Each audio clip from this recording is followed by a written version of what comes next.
কি হলো কি এগুলো? একটা ফাইলের মধ্যে এতগুলো ভুল কেন? আমি কি আপনাকে পয়সা দিয়ে রাখিনি? আপনি কি মাসে পয়সা ছাড়া কাজ করেন নাকি এখানে? ম্যাডাম, কি সমস্যা হয়েছে আপনি আমাকে বুঝিয়ে বলুন। আমি সমস্যাটার সমাধান করে দেই। তাই বলে এভাবে চেঁচামেচি করতে হবে নাকি? এটা তো ভুল করেছে, তার উপর আবার এত বড় বড় কথা বলছে। এই মিস্টার, কি সমস্যা আপনার? আপনাকে না বলেছি আপনি ঠিকঠাক মতো কাজ করবেন, তারপরও এত ভুল কেন করেন? ম্যাডাম দেখুন, আমি তো আপনাকে এটা আগেই বলেছি যে আমি এর আগে কখনো কোথাও কাজ করিনি। আমি এই প্রথমবার আপনার অফিসে চাকরি নিয়েছি। তাই আমি কাজটা ঠিকমতো বুঝি না। আপনি আমাকে বুঝিয়ে দিন। এর আগে কোথাও কাজ করেননি তো কি হয়েছে? কাজকে কেউ মায়ের পেট থেকে শিখে আসে নাকি? আমি কি আমার মায়ের পেট থেকে অফিস সামলানো শিখে এসেছিলাম নাকি, যে এখন অফিস সামলাচ্ছি? কাজ শিখতে কতদিন সময় লাগে? আজকে 3 দিন ধরে আমাদের অফিসে কাজ করছেন, এখনো কাজ বুঝতে পারেননি কেন? Madam please try to understand. আমি আমার সবটা দিয়ে ঠিক মতো কাজ করার জন্য চেষ্টা করছি, কিন্তু তারপর যদি আপনার কাজ পছন্দ না হয় তাহলে আমি কি করতে পারি সেটাই আপনি আমাকে বলুন। দেখুন মিস্টার, আমি আপনার কাছ থেকে কোনো স্কেল শুনতে চাই না। আমি যদি আপনাকে বলেছি আপনি ঠিকঠাক মতো কাজ করবেন, আর যদি ঠিকঠাক মতো কাজ করতে না পারেন, তাহলে কিন্তু মাস শেষে আপনার মাইনে কেটে রাখা হবে। ম্যাডাম আপনি এগুলো কোন ধরনের কথা বলছেন আমি সেটাই বুঝতে পারছি না। আমি সমস্যায় করে আপনাদের অফিসে চাকরি নিয়েছি, মাত্র 20,000 টাকা মাসে মাইনে। আর তার থেকে যদি আপনি টাকা কেটে রাখেন তাহলে আমি আমার সংসার চালাবো কি করে? আপনি আমার চেহারার সামনে থেকে জানতো আমি আপনার সঙ্গে কোনো কথা বলতে চাইছি না। দিলেন তো মুডটা নষ্ট করে। একটা কাজ করছিলাম, সেটাও আর করা হলো না। চুপচাপ এখান থেকে এখন বের হয়ে চলে যান, আমি আপনার সঙ্গে কোনো কথা বলতে চাই না। সাগর তখন আর কোনো কথা না বলে চুপচাপ নদীর কেবিন থেকে বের হয়ে নিজের কেবিনে চলে আসলো আর ফাইলগুলো আবার দেখতে লাগলো। সত্যি তো, একটা ফাইলে এতগুলো ভুল কি করে হয়? যাই হোক, পরে আবার এই কাজগুলো মনোযোগ দিয়ে বের করতে লাগলো। কাজ শেষ হলে আবার সেই নদীর কেবিনে ফাইলগুলো নিয়ে গেল। ম্যাডাম এই নিন, আমি ফাইলগুলো ঠিক করে এনেছি। ঠিক আছে, সমস্যা নেই, আপনি ফাইলগুলো রেখে যান। আর একটা কথা আমি আপনাকে শেষবারের মতো বলে দিচ্ছি, আজকের পর থেকে যদি আমার কাজে কোনো রকম কোনো ভুল হয়, তাহলে আমি কিন্তু সেটা আর বরদাস্ত করব না। আমি সত্যি সত্যি আপনার বেতন থেকে মাইনে কেটে রাখবো। কারণ আপনি জানেন আমি আপনাকে 5 বছরের জন্য হায়ার করেছি। এই 5 বছর আপনি আমার কোম্পানিতে কাজ করবেন, তাই আপনাকে তো চাকরি থেকে বরখাস্ত করতে পারবো না। এটাই আমার জন্য একমাত্র উপায়। সাগর তখন আর কোনো কথা না বলে চুপচাপ নদীর কেবিন থেকে বের হয়ে চলে আসলো। কারণ এখানে তার কোনো কিছুই বলা নেই। কারণ এটা সত্যি যে সে ফ্যামিলির দুরবস্থা দূর করার জন্য নদীর অফিসে চাকরি নিয়েছে। আর নদীর অফিসে যখন চাকরি নিয়েছিল তখন সে এরকমই একটা চুক্তিপত্র করেছিল যে আগামী 5 বছর সেই নদীর অফিসে চাকরি করবে, অন্য কোথাও চাকরি করতে পারবে না। আর না চাকরি ছেড়ে চলেও যেতে পারবে। না চাকরি ছেড়ে চলে যায়, তাহলে তাকে ওই 5 বছরের মধ্যে যতদিন চাকরি করতে পারবে না ততদিনের টাকা নদীর কোম্পানিকে তার দিতে হবে। এদিকে নদী যেভাবে অত্যাচার করছে এগুলো আর সহ্য করা যায় না। নতুন একজন কর্মচারী সে ভুল করতে পারে, তাই বলে কি নদী এভাবে আচরণ করবে নাকি? শুধু সাগরের সঙ্গে নদী এরকম আন্দোলন করে এটা কিন্তু নয়, নদী অফিসের সবার সঙ্গেই এরকম আচরণ করে। সেদিন অফিসের পিয়নকে সে বলেছিল একটা কফি বানিয়ে দিতে, কফিতে পিয়ন ভুল করে চিনি দিয়ে দেয়। তাই নদী রেগে কি কফিটা পিয়নের উপর ছুঁড়ে ফেলে। এই ছোট লোকের বাচ্চা, তুই জানিস না আমি কফিতে চিনি খাই না? তুই আবার কেন আমার কফিতে চিনি দিলি? আই অ্যাম সরি ম্যাডাম, আসলে আমার ভুল হয়ে গেছে। আমার বাচ্চাটা খুব অসুস্থ, তাকে নিয়ে আজ হসপিটালে যাওয়ার কথা ছিল। আমি আপনার কাছে ছুটি চেয়েছিলাম, কিন্তু আপনি আমাকে ছুটি দেননি, তাই খুব মন খারাপ করছে। ভুলে এটা করে ফেলেছি, সরি ম্যাডাম। তোদের এসব অজুহাত সারা জীবন শুধু দিতেই থাকবে। আর কি ভেবেছিস আমি তোদের এই মিথ্যা কথা বলে বুঝতে পারি না? তুই আমার সঙ্গে মিথ্যা কথা বলে অফিস থেকে ছুটি নিতে চাইছিস, আর আমি যখন তোকে ছুটি দিলাম না, তখন তুই ইচ্ছে করে আমার কাছে তো চিনি মিশিয়ে দিয়েছিস। না ম্যাডাম, একদমই নেই। আপনি আমাকে ভুল ভাবছেন, আমি এরকম কিছু করিনি। আমি সত্যিই ভুল করে চিনিটা দিয়ে ফেলেছি। আসলে মেয়েটার জন্য খুব বেশি মন খারাপ লাগছে, গায়ে প্রচণ্ড জ্বর, একা বাসায় রেখে এসেছি, তাই খুব চিন্তা হচ্ছে। এই শোন, আমি তোদের এইসব কাহিনী শুনতে চাই না। তোরা বৌদির সঙ্গে ঝামেলা করবি, আর বউ বাপের বাড়ি চলে গেলে তখন বউয়ের দোষ, তাই না? শোন, তুই এক্ষুনি এখান থেকে চলে যা, আমি তোর চেহারাটাও দেখতে চাই না। ম্যাডাম প্লিজ, আপনি বিশ্বাস করুন, আমি ইচ্ছে করে আপনার সঙ্গে ঝামেলা করিনি। আপনার বৌদি আমার সঙ্গে ঝামেলাটা করেছে। তাছাড়া আপনি দেখুন, একটা মেয়ে যত রাগই করুক, সেই রাগের জন্য কি বাচ্চাদের রেখে এভাবে চলে যেতে পারে? ছোট্ট একটা মেয়ে আমার। তুই এখান থেকে যাবি? আমি তোর এসব ফালতু লেকচার শুনতে চাইছি না, আর আমার এসব ফালতু লেকচার শুনতে একদম ভালো লাগছে না। চুপচাপ এখান থেকে চলে যা বলছি, তা না হলে কিন্তু তোর সঙ্গে আরো খারাপ কিছু হয়ে যাবে। পিয়ন তখন আর কোনো কথা বলার সাহস পেল না। সে চুপচাপ নদীর কেবিন থেকে বের হয়ে চলে গেল। এদিকে নদী অফিস শেষ করে বাসে আসলো। তখন তার আব্বু তাকে বলল, নদী, আমার মনে হয় তুমি একটু বেশি অহংকারী হয়ে গেছো। তুমি মানুষকে মানুষ মনে করো না, তুমি মানুষের সঙ্গে যা ইচ্ছে তাই ব্যবহার করো। এগুলো কিন্তু আমি তোমার কাছ থেকে আশা করি না। আব্বু, তুমি ভুলে গেছো, আমি ভুল মানুষের সঙ্গে ভুল আচরণ করি না। ওরা যা ইচ্ছে তাই করে বেড়াবে, আমি সেগুলো বরখাস্ত করব নাকি? আমি অফিসের এমডি, আমাকে তো সব কিছু মেনটেন করেই চলতে হবে, তাই নয় কি? ওরা যা ইচ্ছে তাই করবে, আমি কি সেই সব কিছু সহ্য করব? কখনোই না। দেখো নদী, অফিস তুমি একা সামলাচ্ছ সেরকমটা কিন্তু নয়। আমিও কিন্তু অফিস সামলেছি, তাই অফিসে কি করতে হবে সেটা কিন্তু তোমার থেকে আমি খুব ভালো করে জানি। আর একটা কথা ভুলে যেও না, আমি তোমার বাবা। তুমি আমার সঙ্গে যদি এরকম আচরণ করতে পারো, তাহলে তুমি অফিসের স্টাফদের সঙ্গে কেমন আচরণ করো, তাই আমি তোমাকে হুঁশিয়ার করে দিচ্ছি, তুমি অফিসের স্টাফের সঙ্গে এমন আচরণ করবে না। না হলে আমি তোমার কাছ থেকে অফিসের দায়িত্ব নিয়ে নেব। কারণ মানুষ কখনোই খারাপ আচরণ কারোর কাছ থেকে আশা করে না। কখনোই না। আমি কারোর সঙ্গে খারাপ আচরণ করছি না। আমি যার যেটা যোগ্য সেটাই করছি। তারা কেন ইচ্ছে করে ভুল কাজ করবে? তারা কেন সবকিছু মনোযোগ দিয়ে করবে না? এগুলো আমার দেখা কর্তব্য, তাই আমি এগুলোই করি। যাই হোক, তোমাকে না বলেছিলাম আমার ডক্টরের কাছে যেতে? তুমি ডক্টরের কাছে যাওনি কেন? আমি তো ডক্টরের কাছে অ্যাপয়েন্টমেন্ট করে রেখেছিলাম, ডক্টরের ফি অ্যাডভান্স করে দিয়েছি। তাহলে তুমি ডক্টরের কাছে গেলে না কেন? এবার পায়ে ব্যথা পেয়েছে, গাড়ি চালাতে পারবে না, তাই যাওয়া হয়নি। তোমাকে চিন্তা করতে হবে না, আমি আগামীকাল সময় মতো চলে যাব। ড্রাইভারকে কিছু ওষুধ এনে দিয়েছি, ড্রাইভার এগুলো খেয়ে সুস্থ হয়ে নিক। এই যে এটাই হলো ছোট লোকের বাচ্চাদের সমস্যা। ওরা যখনই কোনো সুযোগ পাবে তখনই সেটা সৎ ব্যবহার করবে। ওরা জানে তুমি ওদের কিছুই বলবে না, তাই করার ইচ্ছা এরকম করে। না, কেউ ইচ্ছে করে এরকম করে না, কারণ এটা আমি খুব ভালো করেই জানি। কেউ ইচ্ছে করে অসুস্থ সাজে না, কেউ ইচ্ছে করে নিজের সমস্যা বাধায় না। এই যে এটাই হলো তোমার সমস্যা।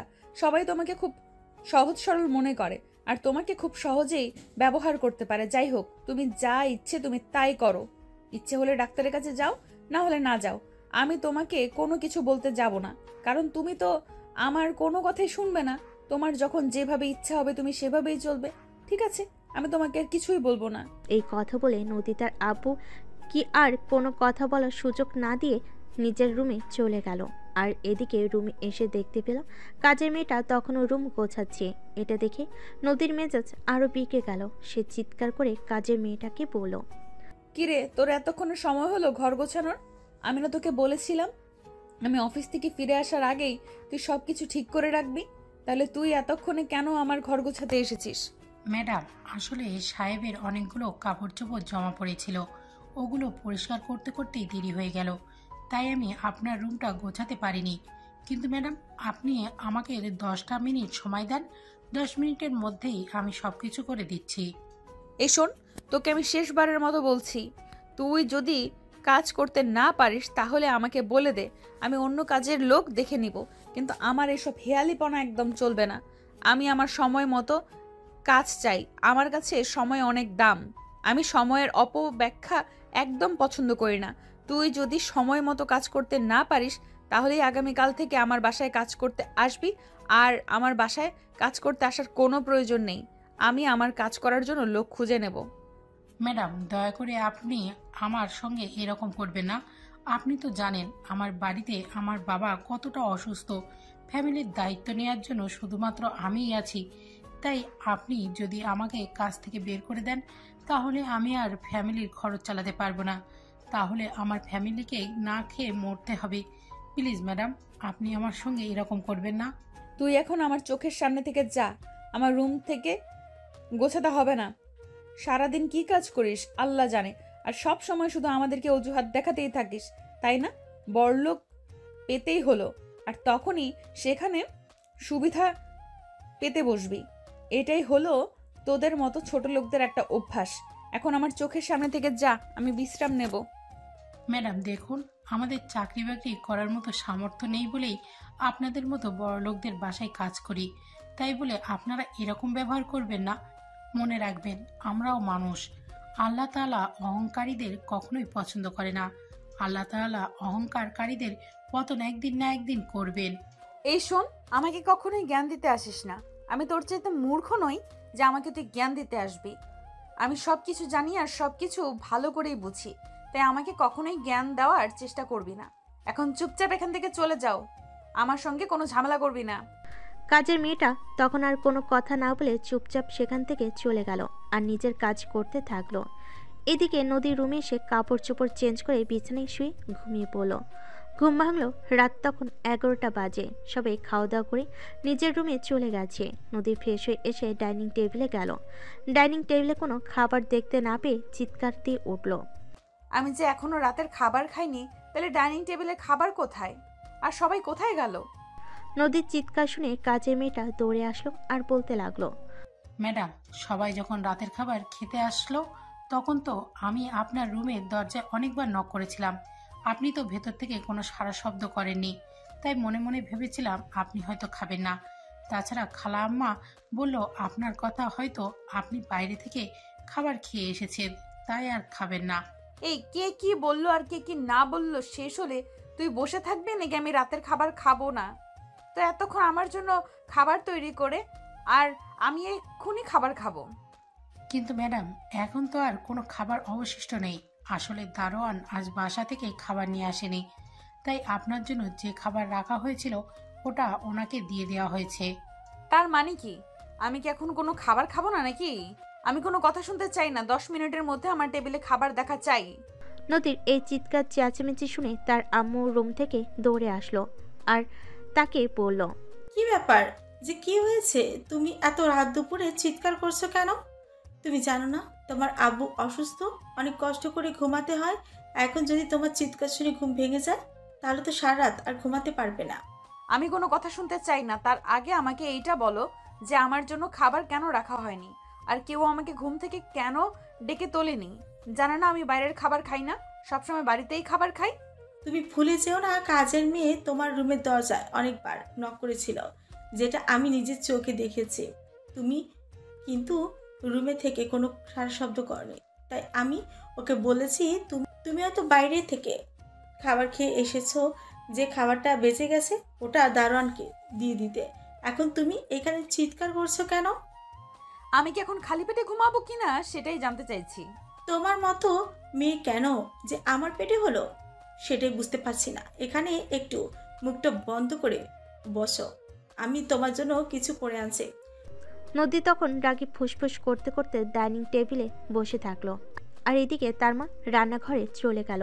তার জন্য কিছুক্ষণ পর খাবার বানিয়ে নিয়ে আসলো আর তারপর সেটা তার সামনে দিয়ে বলল, এই নাও তোমার খাবার। আর একটা কথা বলি, তুমি এখন অনেক বড় হয়েছো, তাছাড়া তুমি মেয়ে মানুষ, এই উগ্র আচরণ তোমাকে মানায় না। তুমি ভালো মানুষের মতো আচরণ করো, তুমি মেয়ে মানুষ, এটা তুমি ভুলে যেও না। কি করেছি আমি, আর আমাকে কি করতে হবে সেটাই বলো। আমি কি সবাইকে মাথায় নিয়ে নাচবো নাকি? শোনা, এটা না কোনো দিনই আমার করা হবে না। আমি আমার মতোই চলতে পছন্দ করি। তোমরা যাই কিছু বলো না কেন আর যাই কিছু করো না কেন, আমাকে কখনোই কেউ তোমাদের মতো করে নাচাতে পারবে না। সেটা আমার খুব ভালো করে জানি, সেই জন্যই তোমাকে বলেছি।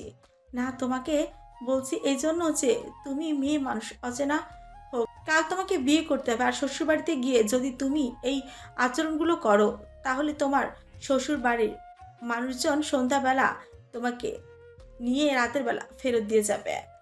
আমি বিয়ে করব, এই কথা কি কখনো আমি তোমাদেরকে বলেছি? তাহলে এত আগ বাড়িয়ে কথা বলতে চাও কেন? আমি কখনোই বিয়ে করব না, আমি এভাবেই ভালো আছি। আমি আমার মতন থাকতে পছন্দ করি। আমি কেন নিজের ইচ্ছা একটা সমস্যা নিজের কাঁধে তুলে নেব? তখন নদীর আম্মু আর কোনো কথা না বলে, কারণ তিনি খুব ভালো করে জানেন এখন যদি তিনি নদীর সঙ্গে আর কোনো কথা বলেন তাহলে নদী ওটাকে তিলকে তাল বানিয়ে আরও ইচ্ছে মতো চেঁচামেচি করবে। তাই নদীর আম্মু আর কোনো কথা না বলে চুপচাপ সেখান থেকে চলে গেলেন। তারপর নদী খাবার খেয়ে নিজের রুমে চলে আসলো আর ল্যাপটপে বসে বেশ কিছুক্ষণ অফিসের কাজ করলো। আর অফিসের কাজ শেষ হতে হতে রাত 2টা বেজে গেল। তারপর সে ঘুমিয়ে পড়ল। তার পরের দিন সকালবেলা নীল ঘুম থেকে উঠে জামা কাপড় পরিষ্কার করছিল। তখনই তার ছোট বোন সেখানে আসলো আর তাকে বলতে লাগলো, আরে ভাইয়া, তুই কেন এই সকালবেলা উঠে জামা কাপড় পরিষ্কার করছিস? এগুলো রেখে যা, আমি পরিষ্কার করে দেব। আজ আমার কলেজ নেই, আজ বাড়িতেই আসি, কোনো সমস্যা হবে না। বাড়িতে আছেই বলেই কি আমার সব কাজ তোর করে দিতে হবে নাকি? তুই একটা মানুষ আর আমিও একটা মানুষ। আমার শরীরে যতটুকু শক্তি তোর শরীরে তার সাথে কম শক্তি। তাছাড়া সামনেই তোর এক্সাম আছে, এখন তাকে মনোযোগ দিয়ে পড়াশোনা করতে হবে। তুই পারিস, কোন কাজ করবি না সবগুলো আমি করে নিব। আরে ভাইয়া, তুই এরকম কেন বলতো শুনি? সারাদিন অফিসে কত কাজ করিস, তারপর আবার বাসায় এসে সব কাজ করিস, আমাকে কোনো কাজই করতে দিস না। এদিকে আম্মুর সমস্ত কাজ পর্যন্ত তুই করে দিস, তুই এরকম কেন বল? শোন, মানুষ কাজ করলে না মরে যায় না, কাজ করলে শরীর আর মন দুটোই ভালো থাকে, তাই আমি কাজ করি। যাই হোক, এখন কোনো কথা না বলে চুপচাপ আমার জন্য নাস্তা রেডি কর। আমি নাস্তা খেয়ে তারপর অফিসে চলে যাব। তাছাড়া তুই তো খুব ভালো করে জানিস আমাদের অফিসে এখন নতুন এমডি এসেছে। সময় মতো অফিসে না পৌঁছালে তার কথা শুনতে হয়। হ্যাঁ, আমিও শুনেছি তোদের অফিসের নতুন এমডি নাকি খুব খারাপ, সবার সঙ্গে খুব বাজে ব্যবহার করে। এই মেয়েটা এমন কেন বলতো শুনি? জানি না রে ভাই, তবে সবার সঙ্গে খুব খারাপ আচরণ করে। মেয়ে মানুষের আচরণ এতটা বাজে হতে পারে এটা আমার প্রথম এক্সপিরিয়েন্স। বলছি অফিসের এমডি, তাই বলে কি সবার সঙ্গে এরকম আচরণ করবে? যাই হোক, বাদ দেশে এসব কথা। এখন তুই তাড়াতাড়ি চলে যা আমার জন্য তার নাস্তা রেডি করতে, না হলে আবার না খেয়ে অফিসে যেতে হবে। এই কথা শুনে সেখান থেকে সোজা রান্নাঘরে চলে গেল আর সাগরের জন্য কিছু নাস্তা বানিয়ে আনলো। ততক্ষণে সাগর কাপড় চোপড় ধুয়ে ফ্রেশ হয়ে খাবার টেবিলে চলে এসেছে। আর এইদিকে তিশা তাকে খাবার এনে দিল। তারপর সে খাবারটা খেয়ে তার আম্মুর রুমে গেল। আম্মু, তোমার শরীর এখন কেমন আছে? কয়দিন ধরে অফিসের কাজের চাপ একটু বেশি, তাই তোমার সঙ্গে কোনো কথা বলতে পারি না।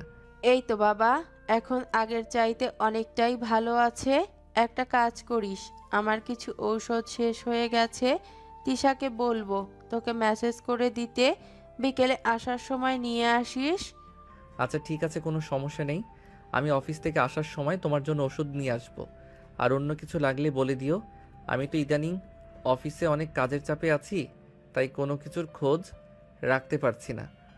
আচ্ছা বাবা, ঠিক আছে, তাহলে তুই এখন অফিসে চলে যা, তারপর আমি তিশাকে বলে দেব তোকে মেসেজ করে দিতে। সাগর তখন আর কোনো কথা না বলে অফিসে চলে আসলো। অফিসে আসতে আসতে তার প্রায় 5 মিনিটের মতো লেট হয়ে গেছে। আসলে রাস্তায় অনেক জ্যাম ছিল। তাছাড়া প্রতিদিন তাকে পাবলিক বাসে করে অফিসে যাতায়াত করতে হয়, তাই রাস্তার যানজট এগুলো সামলে নিয়েই তাকে অফিসে আসতে হয়। তাই সে প্রতিদিন অফিস টাইমের আরও আধা ঘন্টা আগে বাসা থেকে বের হয়। যদি কোনো দিন রাস্তায় জ্যাম না থাকে তাহলে সে 10 মিনিট আগে পৌঁছে যায়, আর যদি জ্যাম থাকে তাহলে সে লেট হবে, এটা আর বলতেই হয় না। অফিসে এসে নিজের কেবিনের দিকে যাচ্ছিল, তখনই পিয়ন এসে তাকে বলে, আসসালামু আলাইকুম স্যার, আপনারে ম্যাডাম ওনার কেবিনে ডাকছেন। ওয়ালাইকুম আসসালাম। আচ্ছা ঠিক আছে, আপনি যান, আমি আজ যাচ্ছি। এই বলে সাগর নিজের কেবিনে নিজের ব্যাগপত্র রেখে সোজা নদীর কেবিনে চলে আসলো আর দরজার সামনে দাঁড়িয়ে বলল, আসসালামু আলাইকুম ম্যাডাম, আপনি কি আমায় ডেকেছেন? ডেকেছি কি আর সাধে নাকি? আপনি প্রতিদিন অফিসে লেট করে কেন আসেন? আপনি কেন বলেছি আপনি অফিসের টাইম মতো চলে আসবেন, তাহলে প্রতিদিন আপনার লেট কেন হয়? ম্যাডাম, আমি তো প্রতিদিন অফিসের টাইম হওয়ার অনেকক্ষণ আগেই বাসা থেকে বের হই, কিন্তু কি করব বলেন, পাবলিক বাসে আমাকে যাতায়াত করতে হয়, তাই একটু লেট হয়ে যায়। তাছাড়া আজকে রাস্তায় অনেক জ্যাম, সেটা তো আপনি দেখেছেন। তাহলে আমি কি করে তাড়াতাড়ি অফিসে আসব সেটাই আমাকে বলেন। আপনাদের এইসব ঝামেলা আমার আর শুনতে ভালো লাগছে না। ঠিক আছে, সমস্যা নেই। আমি কাল থেকে অফিসে আসার সময় আপনাকে আপনার বাসার সামনে থেকে নিয়ে আসব। সময় মতো রেডি হয়ে থাকবেন। তবে তখন যদি 2 মিনিট লেট হয় তাহলে কিন্তু আপনার খবর আছে, এটা আমি আপনাকে বলে দিলাম। দেখুন ম্যাডাম, আমরা মানুষ, আর মানুষ মাত্র ঝামেলা সমস্যাগুলি থাকতেই পারে যদি, কিন্তু পারফেক্ট টাইমে বাসা থেকে বের হয় না আর অফিসেও পৌঁছাতে পারে না। আপনি কি শিওর হয়ে বলতে পারেন আপনি কোনো দিন অফিস টাইমে 2 মিনিট আগে পরে পৌঁছাননি? এই মিস্টার, সাবধানে কথা বলুন। এটা আমার অফিস। আমি কখন আসবো না আসবো সেটা আমার ব্যক্তিগত ব্যাপার। এই ব্যাপারে আমি আপনার কাছ থেকে কোনো কথা শুনতে চাই না। আপনি আমার অফিসের কর্মচারী, আমি আপনার দেখভালের জন্য রেখেছি। আপনি আমার দেখাশোনার জন্য নন। বুঝতে পেরেছেন? হ্যাঁ ম্যাডাম, সেটা আমি খুব ভালো করেই জানি। আমাদের সব ব্যাপারে আপনার অধিকার আছে, কিন্তু আপনার কোনো ব্যাপারে আমরা কেন কৈফিয়ত নিতে যাব সেটা তো জানি। কিন্তু ম্যাডাম দেখুন, আপনিও একজন মানুষ আর আমরাও মানুষ। আপনি আপনার বাসায় কোনো কাজ করেন না, কিন্তু আমাদের প্রত্যেকটা মানুষকে বাসায় টুকটাক হলেও কিছু কাজ করতে হয়, আর সেগুলো করেই কিন্তু অফিসে আসতে হয়। এই, আপনি আপনার মুখটা বন্ধ করেন তো। আমি সব কাহিনী শোনার জন্য আপনাকে এখানে ডেকে আনিনি। আপনাকে যেটা বলতে ডেকে এনেছি সেটা হলো, আগামীকাল আমি আপনাকে অফিসে নিয়ে যাব। ঠিক 9:40 আপনি আপনার বাসার সামনে অপেক্ষা করবেন। আচ্ছা ম্যাডাম, ঠিক আছে, কোনো সমস্যা নেই। আমি কাল থেকে বাসার সামনে আপনার জন্য অপেক্ষা করব। ঠিক আছে, এখন আপনি একটা কাজ করুন, আমার জন্য 1 কাপ কফি বানিয়ে আনুন। কিন্তু ম্যাডাম, এগুলো তো আমার কাজ না। এগুলো করার জন্য আপনার পিয়ন আছে, আপনি ওনাকে বলুন। এই, আপনি এত কথা কেন বলেন? আপনাকে যেটা করতে বলেছি আপনি সেটাই করেন। আমি আর কোনো কিছু শুনতে চাচ্ছি না। বুঝতে পেরেছেন? সাগর তখন বুঝতে পারলো এখানে কথা বলে আর কোনো লাভ হবে না, অযথাই ঝামেলা করবে। তাই সে আর কোনো কথা না বলে অফিসের কিচেন রুমে চলে গেল ম্যাডামের জন্য কফি বানাতে। তখনই অফিসের পিয়ন সেখানে আসলো আর সাগরকে সেখানে দেখে বলল, কি ব্যাপার স্যার, আপনি হঠাৎ কিচেন রুমে কি করছেন? আপনাকে তো কখনো এখানে আসতে দেখিনি, আজ আবার হঠাৎ কি হলো? আমি কি ইচ্ছে করে এখানে এসেছি নাকি সেটা আপনিই বলেন। ম্যাডাম আমাকে বলো ম্যাডামের জন্য কফি বানিয়ে নিতে, তাই তো আমি এখানে এসেছি। সত্যি জানি না এটা অফিসে চাকরি নিয়েছি নাকি জেলখানায়। এখানে ম্যাডাম আমাদের সঙ্গে এত বাজে আচরণ করে, এটা আমি কোনো দিনও কোনো ম্যাডামকে করতে দেখিনি। ম্যাডাম এরকম কেন সেটাই বুঝতে পারি না, সবার সঙ্গে এত খারাপ আচরণ করে। কিন্তু আমাদের তো এখন আর কিছুই করার নেই, কারণ আমরা তো এই অফিসে চাকরি করব বলে চুক্তিবদ্ধ হয়েছি। এখন তো আর চাকরি ছেড়ে চলে যেতে পারবো না। কারণটা যেমন আপনিও জানেন তেমনি আমিও জানি। আমরা যদি এই অফিস থেকে চাকরি ছেড়ে চলে যাই তাহলে চুক্তির থেকে যে কয়দিন ডিউটি করব না সেই কয়দিনের টাকা আমাদেরকে দিয়ে যেতে হবে। হ্যাঁ সেটাই তো, তার জন্যই তো এত প্রবলেমে রয়েছি। তা না হলে তো কবেই এই অফিসের চাকরি ছেড়ে অন্য কোথাও চলে যেতাম, অন্য কোথাও চাকরি খুঁজে নিতাম। যাই হোক, যেটা হওয়ার সেটা তো হয়েই গেছে। এখন আর চিন্তা করে কি হবে? এখন ভবিষ্যতের দিন কি করে পার হবে সেই চিন্তাই করা যাক। হ্যাঁ সেটাই, এখন তো আর সেটা করা ছাড়া অন্য কোনো উপায় নেই। যাই হোক, আপনার কাজে বিরক্ত করলাম, তাড়াতাড়ি কাজ শেষ করে চলে যান, তা না হলে তো আবারও বকা শুনতে হবে। এই বলে পিয়ন সেখান থেকে চলে গেল। আর এদিকে সাগর তাড়াতাড়ি করে কফি বানিয়ে নদীর কেবিনে নিয়ে গেল। এক্সকিউজ মি ম্যাডাম, আমি কি ভিতরে আসবো? তো কি, দরজায় দাঁড়িয়ে দাঁড়িয়ে কফিটা ঠান্ডা করে শরবত বানিয়ে তারপর আমাকে দেবেন নাকি? না মানে ম্যাডাম, আপনি তো বলেছেন কখনো যেন আপনার কেবিনে অনুমতি ছাড়া না ঢুকি, তাই তো আমি আপনার কেবিনের দরজার সামনে দাঁড়িয়ে অনুমতি চাই যে ভিতরে আসবো কিনা। আসুন। আর হ্যাঁ, এই যে ফাইলগুলো, এগুলো ঠিক করে দেবেন কালকের মধ্যেই। এখনো শিপমেন্ট আছে। আমি কিন্তু আজকের মতো এগুলো কাজ শেষ হওয়া চাই। আমি কি আপনার কাছ থেকে কোনো এক্সকিউজ শুনতে চেয়েছি নাকি? আমি শুধু আপনাকে বলেছি আপনি আজকের মধ্যে এগুলোর কাজ শেষ করে দেবেন। আগামীকাল সকাল 10টার মধ্যে আমি এগুলো নিয়ে ক্লায়েন্টের সঙ্গে দেখা করতে যাব। ম্যাডাম, আপনি যদি গতকাল কেউ আমাকে বলতেন তাহলে আমি চেষ্টা করে দেখতে পারতাম, কিন্তু এগুলো আজ করা আমার পক্ষে কোনোভাবেই সম্ভব নয়, কারণ এতগুলো ফাইল আর ভুল হলে তখন তো আপনার বকুনির সাথে ফ্রি আছে। আপনি এখান থেকে যাবেন কি যাবেন না সেটাই আমি জিজ্ঞেস করছি। আমি আপনার কাছ থেকে কোনো কথা শুনতে চাইছি না। আজ যেইভাবেই হোক আপনাকে এই কাজগুলো শেষ করতে হবে। আমি অন্য কোনো কথা শুনতে চাই না। সাগর তখন কি করবে কিছু বুঝতে না পেরে একগাদা ফাইল দিয়ে নিজের কেবিনে চলে আসলো। মাথায় হাত দিয়ে বসে আছে। এতগুলো ফাইলের কাজ একদিনে শেষ করা কোনোভাবেই সম্ভব না। তখনই তার অফিস কলিগ রিমি তার কেবিনে আসলো। তাকে এভাবে মাথায় হাত দিয়ে চিন্তিত হয়ে বসে থাকতে দেখে রিমি বলল, কি ব্যাপার মিস্টার সাগর, কোনো সমস্যা হয়েছে নাকি? আপনি এভাবে মাথায় হাত দিয়ে বসে আছেন কেন? এই যে দেখুন, এতগুলো ফাইল ম্যাডাম বলেছে আজকে আমাদের এই ফাইলগুলোর কাজ শেষ করতে হবে, কিন্তু এতগুলো ফাইলের কাজ আমি কি করে শেষ করব? তাছাড়া এই ফাইলগুলোর কাজ 1 সপ্তাহ আগে এসেছে। ম্যাডাম তখন যদি দিয়ে দিত আমি আস্তে আস্তে সব শেষ করে রাখতে পারতাম, কিন্তু একদিনে এতগুলো কাজ আমি কি করে করব বলেন? সেটা বলে তো আর কোনো লাভ নেই। দুর্ভাগ্যবশত আমরা এই অফিসেই চাকরি নিয়েছি। এখন আর চাকরি ছেড়ে চলেও যেতে পারছি না। যতদিনের জন্য চুক্তিবদ্ধ হয়েছি ততদিন আমাদেরকে এই ঝামেলা পোয়াতে হবে। কেন যে এখানে চাকরি নিতে গেলাম সেটাই বুঝি না। হ্যাঁ সেটাই, সবই কপালের ব্যাপার। তা না হলে কেন এখানে চাকরি করতে আসতে গেলাম? যদি এখানে চাকরি করতে না আসতাম তাহলে তো আর এসব ঝামেলার মধ্যে থাক বলতে হতো না। যাই হোক, আপনি কেমন আছেন? এই তো আছি, আলহামদুলিল্লাহ ভালোই। কিন্তু এই অফিসের চাকরি নিয়ে ভালো আর কতদিন দেখা যাক। ম্যাডাম আমাদের উপর যেভাবে অত্যাচার করেন, যেভাবে খারাপ আচরণ করেন, এগুলো আর সহ্য করা যাচ্ছে না। এরকম ছিল না। ওনার মেয়ে কি করে এরকম হলো সেটাই ভাবতে পারছি না। হ্যাঁ সেটাই, আমি তো আগের এমডি স্যারের ব্যাপারে জেনে শুনে এখানে চাকরি করতে এসেছিলাম। জানতাম এমডি স্যার খুবই ভালো, কিন্তু নতুন এমডি ম্যাডাম যে এতটা খারাপ হবে সেটা কোনোদিনও কল্পনা করিনি। যাই হোক, ওইসব কথা বাদ দিয়ে দিন। এখন তো আর ওইসব চিন্তা করে লাভ নেই। যা হওয়ার তা হয়ে গেছে। একটা কাজ করুন, আপনার কিছু ফাইল আমাকে দিন।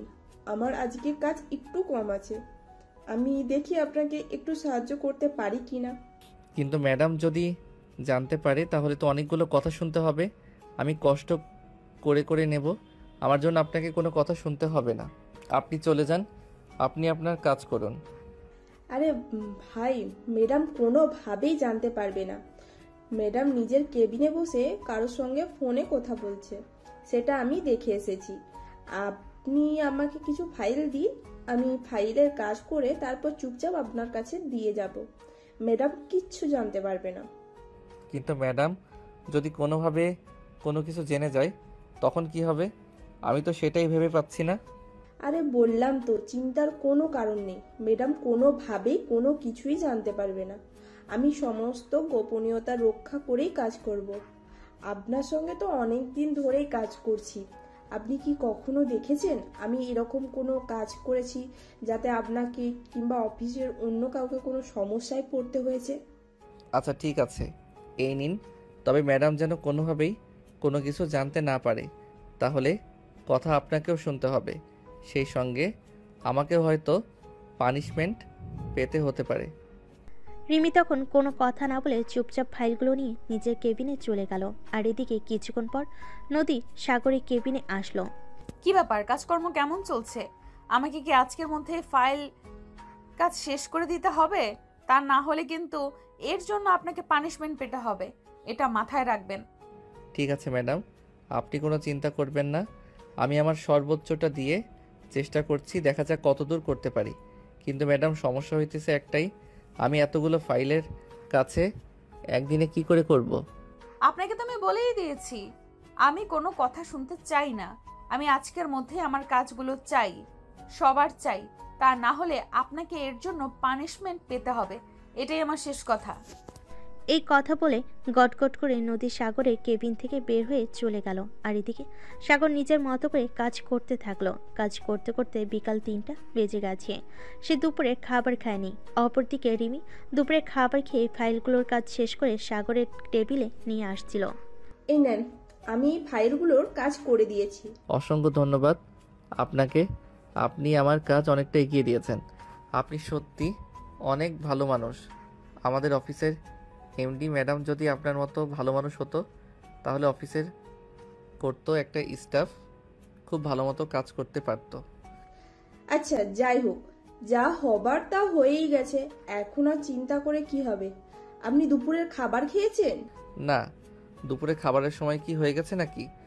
আরে কি বলেন, আপনি কোন জগতে আছেন? আমি তো সেটাই বুঝতে পারছি না। এখন বিকেল 3টে বেজে গেছে আর আপনি এখন আমাকে জিজ্ঞাসা করছেন দুপুরে খাবার সময় হয়ে গেছে নাকি? না মানে আসলে আপনি তো জানেন আমাকে কাজ করে খুব তাড়াতাড়ি শেষ করতে হবে, তা না হলে আবার ম্যাডামের বকুনি খেতে হবে, তাই তাড়াতাড়ি করে কাজগুলো শেষ করছিলাম। আপনি দুপুরের খাবারটা খেয়ে নিন, আমি ততক্ষণে আপনার ডেস্কে বসে কাজ করি। না, সেটার কোনো প্রয়োজন হবে না, আমি করে নিতে পারবো। আপনি এমনিতেই আমার অনেক বড় উপকার করেছেন, তার জন্য আপনাকে অসংখ্য ধন্যবাদ। এখন যদি আবার ম্যাডাম এসে আপনাকে এখানে দেখে তাহলে আপনাকে কথা শুনতে হবে, সেটার কোনো প্রয়োজন নেই। আপনি চলে যান, আমি করে নিতে পারবো। আচ্ছা ঠিক আছে, তাহলে আমি চলে যাচ্ছি। আর হ্যাঁ, আপনি যদি সবগুলো ফাইলের কাজ শেষ করতে না পারেন তাহলে আর কিছু ফাইল আমাকে দিয়ে দিন। না, যেগুলো আছে আমি প্রায় করে নিতে পারবো, আপনি আপনার কাজ করুন। আপনি যদি আবার আপনার কাজ শেষ করতে না পারেন তাহলে তো আবার আপনি বকা খাবেন। তখন রিমি আর কোনো কথা না বলে নিজের কেবিনে চলে গেল আর নিজের কাজ করতে থাকলো। এদিকে সাগর সেদিন দুপুরে খাবার না খেয়েই কাজ করছিল, কারণ যেভাবেই হোক তার এই কাজগুলো শেষ করতে হবে, তা না হলে আবার নদী তাকে হাজারটা কথা শোনাবে আর সেই সঙ্গে হয়তো পানিশমেন্টটাও পেতে হবে, তাই কাজগুলো শেষ করে ফেলাই উত্তম। অপরদিকে তখনই বিকেল 5:30 বাজে। 6টায় অফিস ছুটি হবে, তাই নদী সাগরের কেবিনে আসে। কি হলো, কাজ শেষ হয়েছে নাকি আমি আবার এই ফাইলগুলো চেক করে তারপর বাসায় যাব? ম্যাডাম, এই তো প্রায় হয়ে এসেছে, আর 2টা ফাইল আছে, এগুলো করে নিলেই শেষ হয়ে যাবে। ঠিক আছে, তাড়াতাড়ি করুন, আমি ফাইলগুলো চেক করে তারপর বাসায় যাব। 6টা বাজার 10 মিনিট আগে যেন ফাইলগুলো আমি আমার কেবিনে দেখতে পাই। এই কথা বলে নদী সাগরের কেবিন থেকে চলে গেল আর এদিকে সাগর তাড়াহুড়ো করে কাজ করতে লাগলো। প্রায় 6টা বাজে, তখন সে ফাইলগুলো নিয়ে নদীর কেবিনে গেল। ম্যাডাম, এই নিন, আমার কাজ শেষ হয়ে গেছে, আপনি চেক করে নিতে পারেন। নদী তখন ঘড়ির দিকে তাকিয়ে দেখলো 6টা বাজতে আর 1.5 মিনিট বাকি, তাই সে চোখ রাঙিয়ে সাগরের দিকে তাকিয়ে বলল, কি ব্যাপার, আপনাকে না বলেছিলাম 6টা বাজার ঠিক 10 মিনিট আগে নিয়ে আসবেন, আমি 10 মিনিটে ফাইলগুলো চেক করে নেব, কিন্তু আপনি কেন 8 মিনিট লেট করেছেন? ম্যাডাম, এতগুলো ফাইলের কাজ করতে করতে আমি ক্লান্ত হয়ে গেছি, আর 8 মিনিট সময়ের জন্য এভাবে কথা শোনাতে হয় নাকি? দেখুন, আমি অফিসের প্রত্যেকটা স্টাফকে বলে দিয়েছি, আপনাদের কাছে সময়ের মূল্য না থাকতে পারে, আমার কাছে সময়ের মূল্য আছে। আমার কাছে আমার প্রত্যেকটা মিনিটের দাম 1 ঘন্টার সমান। আপনারা কেন এই বিষয়গুলো গায়ে লাগান না? দেখুন ম্যাডাম, আমরা সব কিছু দেখে শুনে চলারই চেষ্টা করি আর অফিসের সকল নিয়ম মেনে চলার চেষ্টা করি, কিন্তু আপনি আমাদের সঙ্গে যেরকম আচরণ করেন, এরকম আচরণ করলে না আপনার অফিসের কেউ চাকরি করবে না, সেটা যার কোনোভাবেই হোক, কারণ মানুষ যেখানে রেসপেক্ট পায় সেখানে কষ্ট হলেও কাজ করতে পারে, কিন্তু যেখানে রেসপেক্ট পায় না সেখানে মাসে লাখ টাকা মাইনে পেলেও কাজ করার ইচ্ছা থাকে না। ও তাই নাকি? তাহলে আমার এখানে পড়ে আছেন কেন?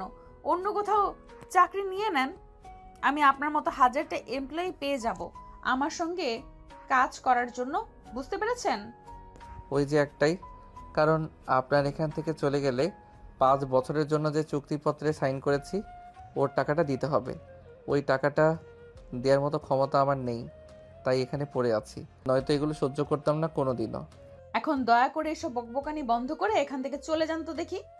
সাগর তখন আর কোনো কথা না বলে চুপচাপ সেখান থেকে চলে আসলো আর অফিস ছুটির পর বাসে চলে আসলো। বাসে আসবে তার ছোট বোন তাকে বলল, ভাইয়া, আগামী পরশু শুক্রবার তুই আমাকে নিয়ে একটু বাইরে ঘুরতে যাবি। অনেকদিন কোথাও ঘুরতে যাওয়া হয় না, আমার খুব ইচ্ছে করছে বাইরে কোথাও একটু ঘুরতে যেতে। আচ্ছা ঠিক আছে, সমস্যা নেই, আমি তোকে নিয়ে ঘুরতে যাব, তুই সকালবেলা আমাকে ঘুম থেকে ডেকে দিস। আচ্ছা ভাইয়া, ঠিক আছে, ধন্যবাদ তোকে, তুই সত্যি অনেক ভালো।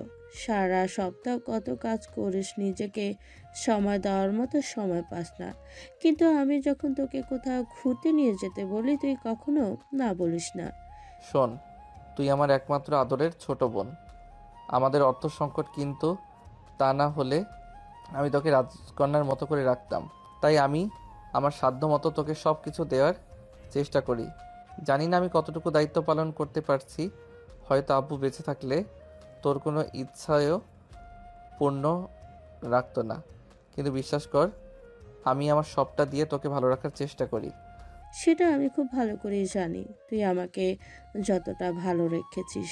আব্বু বেঁচে থাকলেও হয়তো আমাকে এতটা ভালো রাখতে পারতো না। তোর মতো ভাইয়া পার ভাগ্যর ব্যাপার। সত্যি আমি খুব ভাগ্যবতী যে তোর মতো ভাইকে পেয়েছি। অতঃপর কথা বলতে বলতে তিশা সাগরের জন্য নাস্তা বানিয়ে নিয়ে আসলো। আর তারপর দুই ভাই বোনে মিলে একসঙ্গে বসে নাস্তা খেয়ে নিল। নাস্তা খেতে খেতে সাগর তিশাকে বলল, তোকে একটা কথা বলার ছিল। আম্মুর শরীরটা তো ইদানিং ভালো যাচ্ছে না। তোর মনে হয় খুব কাজের প্রেশার পড়ে গেছে, তাই না?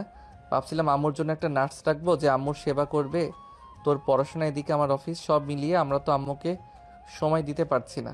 এই কথা শুনতে শুনতে সাগরের আম্মু সেখানে উপস্থিত হলেন আর সাগরকে বলেন, না রে বাবা, সেটার কোনো প্রয়োজন হবে না। আমি খুব ভালো আছি। আমার শরীর এখন যথেষ্ট ভালো। আমার জন্য নার্স রাখার কোনো প্রয়োজন নেই।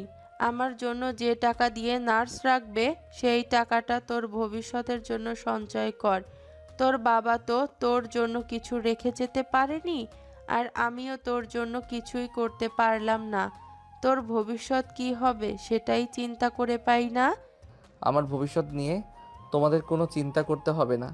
আমি পুরুষ মানুষ, আমি কোনোভাবে হলেও চলে যেতে পারবো। তুমি আমার আম্মু আর আমার একটা ছোট বোন, তাদেরকে ভালো রাখাটাই আমার জীবনের মূল উদ্দেশ্য। আজ আব্বুর কাছে থাকলে হয়তো আমাকে এতটা দায়িত্ব নিতে হতো না, কিন্তু আব্বু যখন বেঁচে নেই তখন তো আমাকে আমার দায়িত্ব সঠিকভাবে পালন করার চেষ্টা করতে হবে।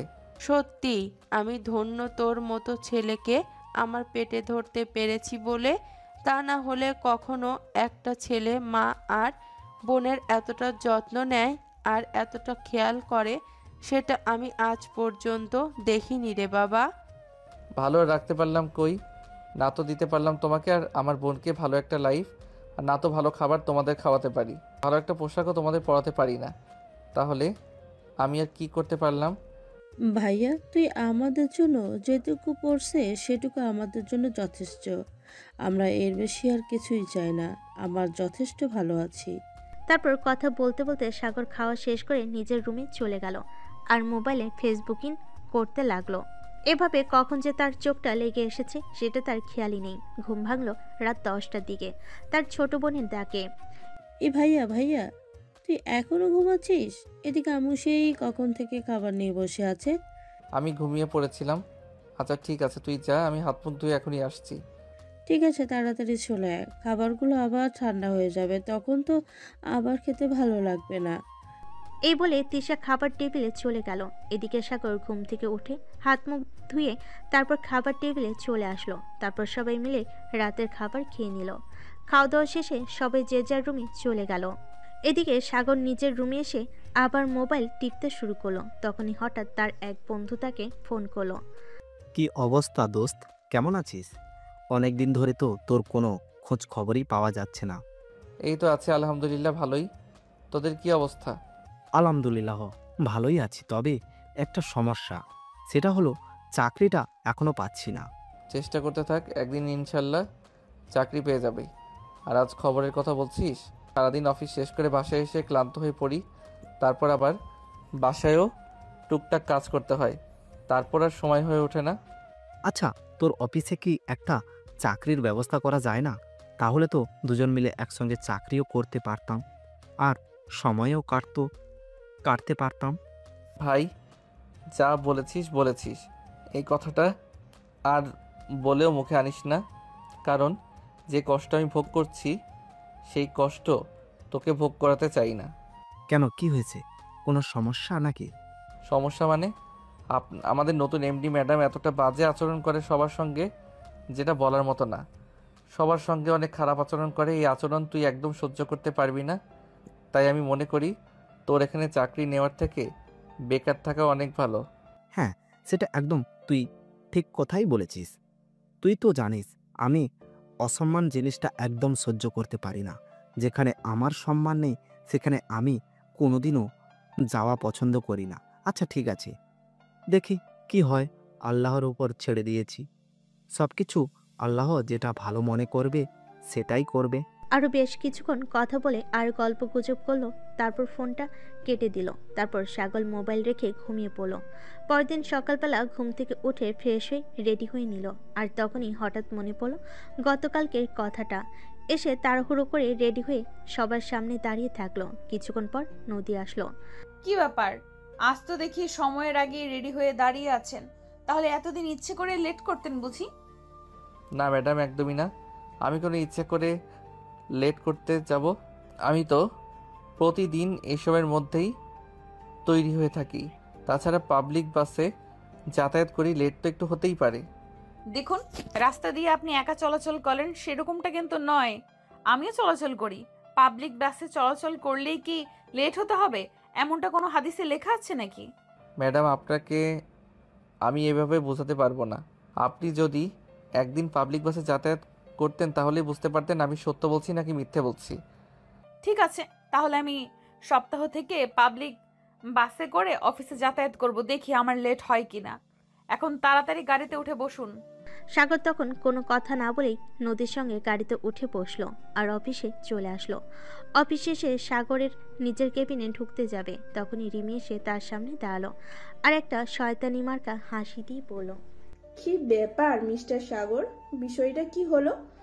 আমি তো কিছুই বুঝতে পারছি না। ম্যাডাম আপনার সঙ্গে এত বাজে আচরণ করতো, আর আজকে না আপনাকে নিজের গাড়িতে করে নিয়ে অফিসে এসেছে। বিষয়টা কি একটু খুলে বলতেন যদি? বিষয়ে আবার কি হতে যাবে? আমি পাবলিক বাসে যাতায়াত করি, তাই প্রতিদিন অফিসে আসতে লেট হয়। ম্যাডাম আমাকে ঝাড়ে সরায়, আর সেই জন্যই ম্যাডাম বলেছে ম্যাডাম প্রতিদিন অফিসে আসার সময় আমার বাসার সামনে থেকে আমাকে তুলে নেবে। কিন্তু আমার কাছে তো বিষয়টা অন্যরকম লাগছে।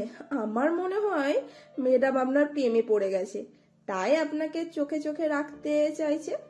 দেখুন মিস রিমি, একদম বাজে কথা বলবেন না। এসব বাজে কথা বলা আমি একদমই পছন্দ করি না। আরে বাবা, আমি আবার বাজে কথা কই বললাম? যেটা সত্য সেটাই বললাম। আমার দেখে এটাই মনে হয়েছে। তাছাড়া আপনি অফিসের অন্য সব স্টাফদের জিজ্ঞাসা করলে তারাও একই কথাই বলবে। বিশ্বাস তাহলে আপনি জিজ্ঞাসা করে দেখতেই পারেন।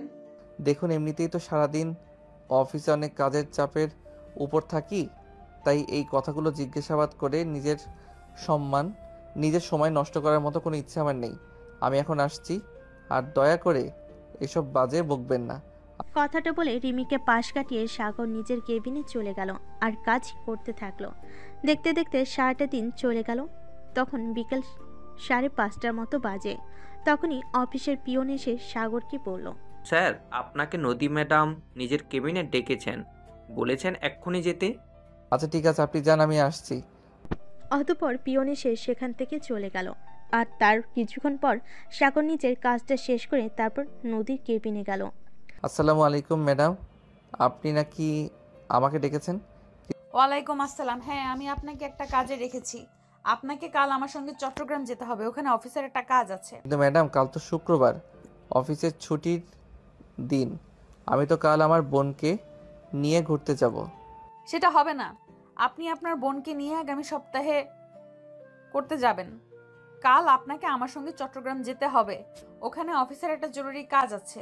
কিন্তু ম্যাডাম, অফিসে তো আরও অনেক রয়েছে, আপনি চাইলে তাদেরকে সঙ্গে নিয়ে যেতে পারেন। আমি তো আমার বোনকে কথা দিয়েছি কাল আমি তাকে নিয়ে ঘুরতে যাব, এবং এখন যেতে তাকে নিয়ে ঘুরতে না যাই তাহলে সে তো মন খারাপ করবে। আমার অত কিছু দেখার কোনো প্রয়োজন নেই। আমি আপনাকে বলেছি আপনি আমার সঙ্গে যাবেন, তার মানে আপনাকে আমার সঙ্গে যেতেই হবে। আমি আর কোনো কথা শুনতে চাই না।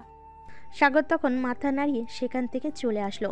সে কি করবে কিছুই ভেবে পাচ্ছে না। এদিকে তার ছোট বোন অনেকদিন ধরে ঘুরতে যেতে চাইছে, কিন্তু সময় করে নিয়ে যেতে পারছে না, তাই বলছিল আগামীকাল শুক্রবার নিয়ে যাবে। আর এইদিকে অফিসের ম্যাডাম বলছে তার সঙ্গে চট্টগ্রাম যেতে হবে। এখন কি করবে?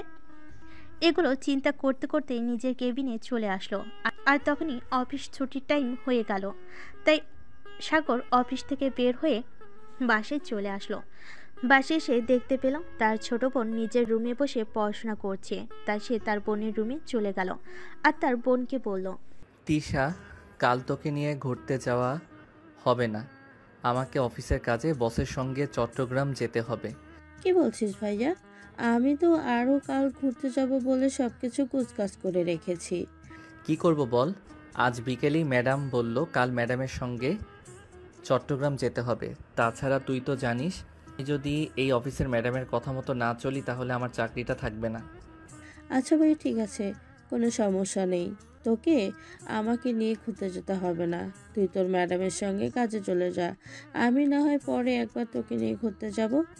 আচ্ছা ঠিক আছে, প্লিজ বোন, আমার মন খারাপ করিস না। আমি আগামী সপ্তাহে তোকে নিয়ে ঘুরতে যাব। এই বলে সাগর নিজের রুমে চলে আসলো আর মনে মনে ভাবতে লাগলো, আর যদি নদীর অফিসে চাকরিটা না করতো তাহলে হয়তো কাল তার বোনকে নিয়ে ঘুরতে যেতে পারতো। তার বোনের মন খারাপ হতো না, কিন্তু দুর্ভাগ্য এই অফিসে চাকরিটা করতে হচ্ছে বলে এত কিছু সহ্য করা লাগছে, না হলে হয়তো এটা হতো না। যাই হোক, এখনও রাতে কিছু চিন্তা করে লাভ কি। রুমে এসে সাগর কাপড় চোপড় চেঞ্জ করে তারপর রাতে খাবার খেয়ে নিল। খাওয়া দাওয়া শেষ করে এসে ঘুমিয়ে পড়ল, কারণ সকাল সকাল তাকে উঠতে হবে। কারণ এই ম্যামে তো সকাল সকালই কোনো কাজ করতে পছন্দ করে। সকাল হয়তো 7টার মধ্যে তার বাড়ির সামনে এসে গাড়ির হর্ন বাজাবে, তাই সে দ্রুত ঘুমিয়ে পড়ল। পরের দিন সকাল আনুমানিক 6টা বাজে, তখনই তার ফোনে রিংটোন বাজতে শুরু করলো। 2-3বার ফোনটা বাজার পর সে ফোনটা হাতে নিয়ে দেখলো তার বস মানে নদী তাকে ফোন করেছে, তাই সে ফোনটা রিসিভ করলো। আসসালামু আলাইকুম ম্যাডাম। ওয়ালাইকুম আসসালাম। একটা কাজ করো, তুমি এক্ষুনি ঘুম থেকে উঠে তাড়াতাড়ি করে ফ্রেশ হয়ে তৈরি হয়ে নাও। আমরা কিছুক্ষণ পরেই বেরোবো। আমাদের সকাল 10টার মধ্যে চট্টগ্রাম পৌঁছাতে হবে। আচ্ছা ম্যাডাম, ঠিক আছে, আমি ঘুম থেকে উঠে তৈরি হয়ে নিচ্ছি। এই কথা বলে সাগর ফোনটা কেটে দিয়ে বিছানা থেকে নেমে ওয়াশরুমে চলে গেল। তারপর রুমে এসে তৈরি হয়ে নিল। রেডি হয়ে তারপর বাসা থেকে বের হতে যাবে, তখনই তিশা ঘুম থেকে উঠে তাকে দেখি বলে, কি ব্যাপার ভাইয়া, তুই এত সকালে কোথায় যাচ্ছিস? আর এত সকালে যাবি সেটা আমাকে বললি না কেন? তাহলে সকালবেলা ঘুম থেকে উঠে তোর জন্য কিছু একটা বানিয়েও রাখতাম। না, রাস্তা থেকে কিছু একটা খেয়ে নেব। তাছাড়া ম্যাডামের সঙ্গে যাচ্ছি, সে যখন নাস্তা করবে তখন কি আর আমাকে রেখে নাস্তা করতে পারবে নাকি? আর তোর কলেজ বন্ধ, তাই আর সকাল সকাল তোকে ঘুম থেকে ডেকে তুললাম না। যা ঘুমিয়ে পড়। আবার 10টার দিকে ঘুম থেকে উঠে তারপর মা আর তুই কিছু বানিয়ে খেয়ে নিস। কিন্তু ভাইয়া, তুই এভাবে না খেয়ে চলে যাবে, এটা তো আমার ভালো লাগছে না। কারণ তোর অফিসের বসের ব্যাপারটা যে কথা শুনেছি, তোর বস যে তোকে নাস্তা করাবে সেটারও তো কোনো নিশ্চয়তা নেই। তুই যদি কাল আমাকে বলে রাখতি তুই এত সকাল সকাল চলে যাবি, তাহলে আমি ঘুম থেকে উঠে তোর জন্য নাস্তা বানিয়ে রাখতাম। আরে বাবা, বললাম তো, এত চিন্তা করার কিছু নেই। আমি রাস্তা থেকে কিছু একটা কিনে খেয়ে নেব, আমার জন্য চিন্তা করতে হবে না। এখন যা, তুই ঘুমিয়ে পড়। এই কথা বলে সাগর বাড়ি থেকে বের হয়ে বাড়ির সামনে এসে দাঁড়ালো, আর তখনই নদী এসে সেখানে পৌঁছালো। মিস্টার সাগর, তাড়াতাড়ি করে গাড়িতে উঠে বসুন। আমাদের 11টার মধ্যে চট্টগ্রাম পৌঁছাতে হবে, তা না হলে আবার মিটিংয়ে অ্যাটেন্ড করতে পারবো না। সাগর তখন কোনো কথা না বলে চুপচাপ গাড়িতে উঠে বসলো। আর সাগর গাড়িতে উঠে বসতেই নদী গাড়ি স্টার্ট করলো। আজ নদীর সঙ্গে তার কোনো ড্রাইভার আসেনি, সে নিজেই গাড়ি ড্রাইভ করছে, তাই সাগর গিয়ে পিছনের সিটে বসলো। তখনই নদী তাকে বলে উঠল, কি ব্যাপার, আপনি কি পেছনের সিটে বসেছেন কেন? কেউ ভাববে আমি আপনার ড্রাইভার আর আপনি আমার মালিক। আপনি তাড়াতাড়ি সামনে এসে বসুন।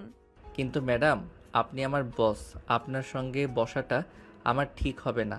তাছাড়া আপনি এখন গাড়ি স্টার্ট করে ফেলেছেন চলন্ত গাড়িতে, আমি সামনের সিটে আসবো কিভাবে?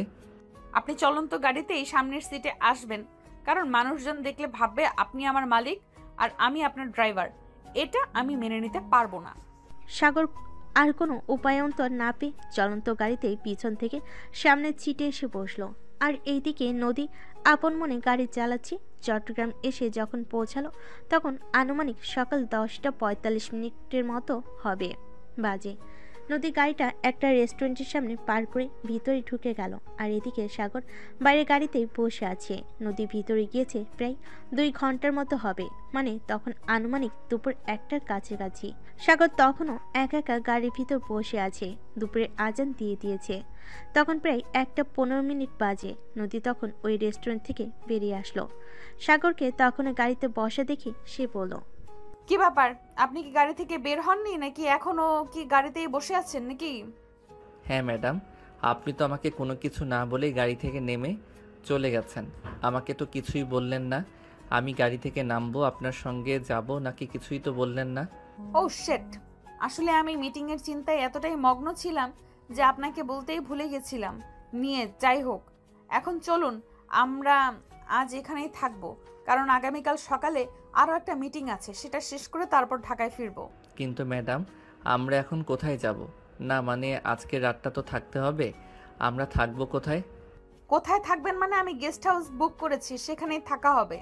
একটা কাজ করুন, আমার শরীরটা না বড্ড টায়ার্ড লাগছে, আপনি গাড়ি চালান।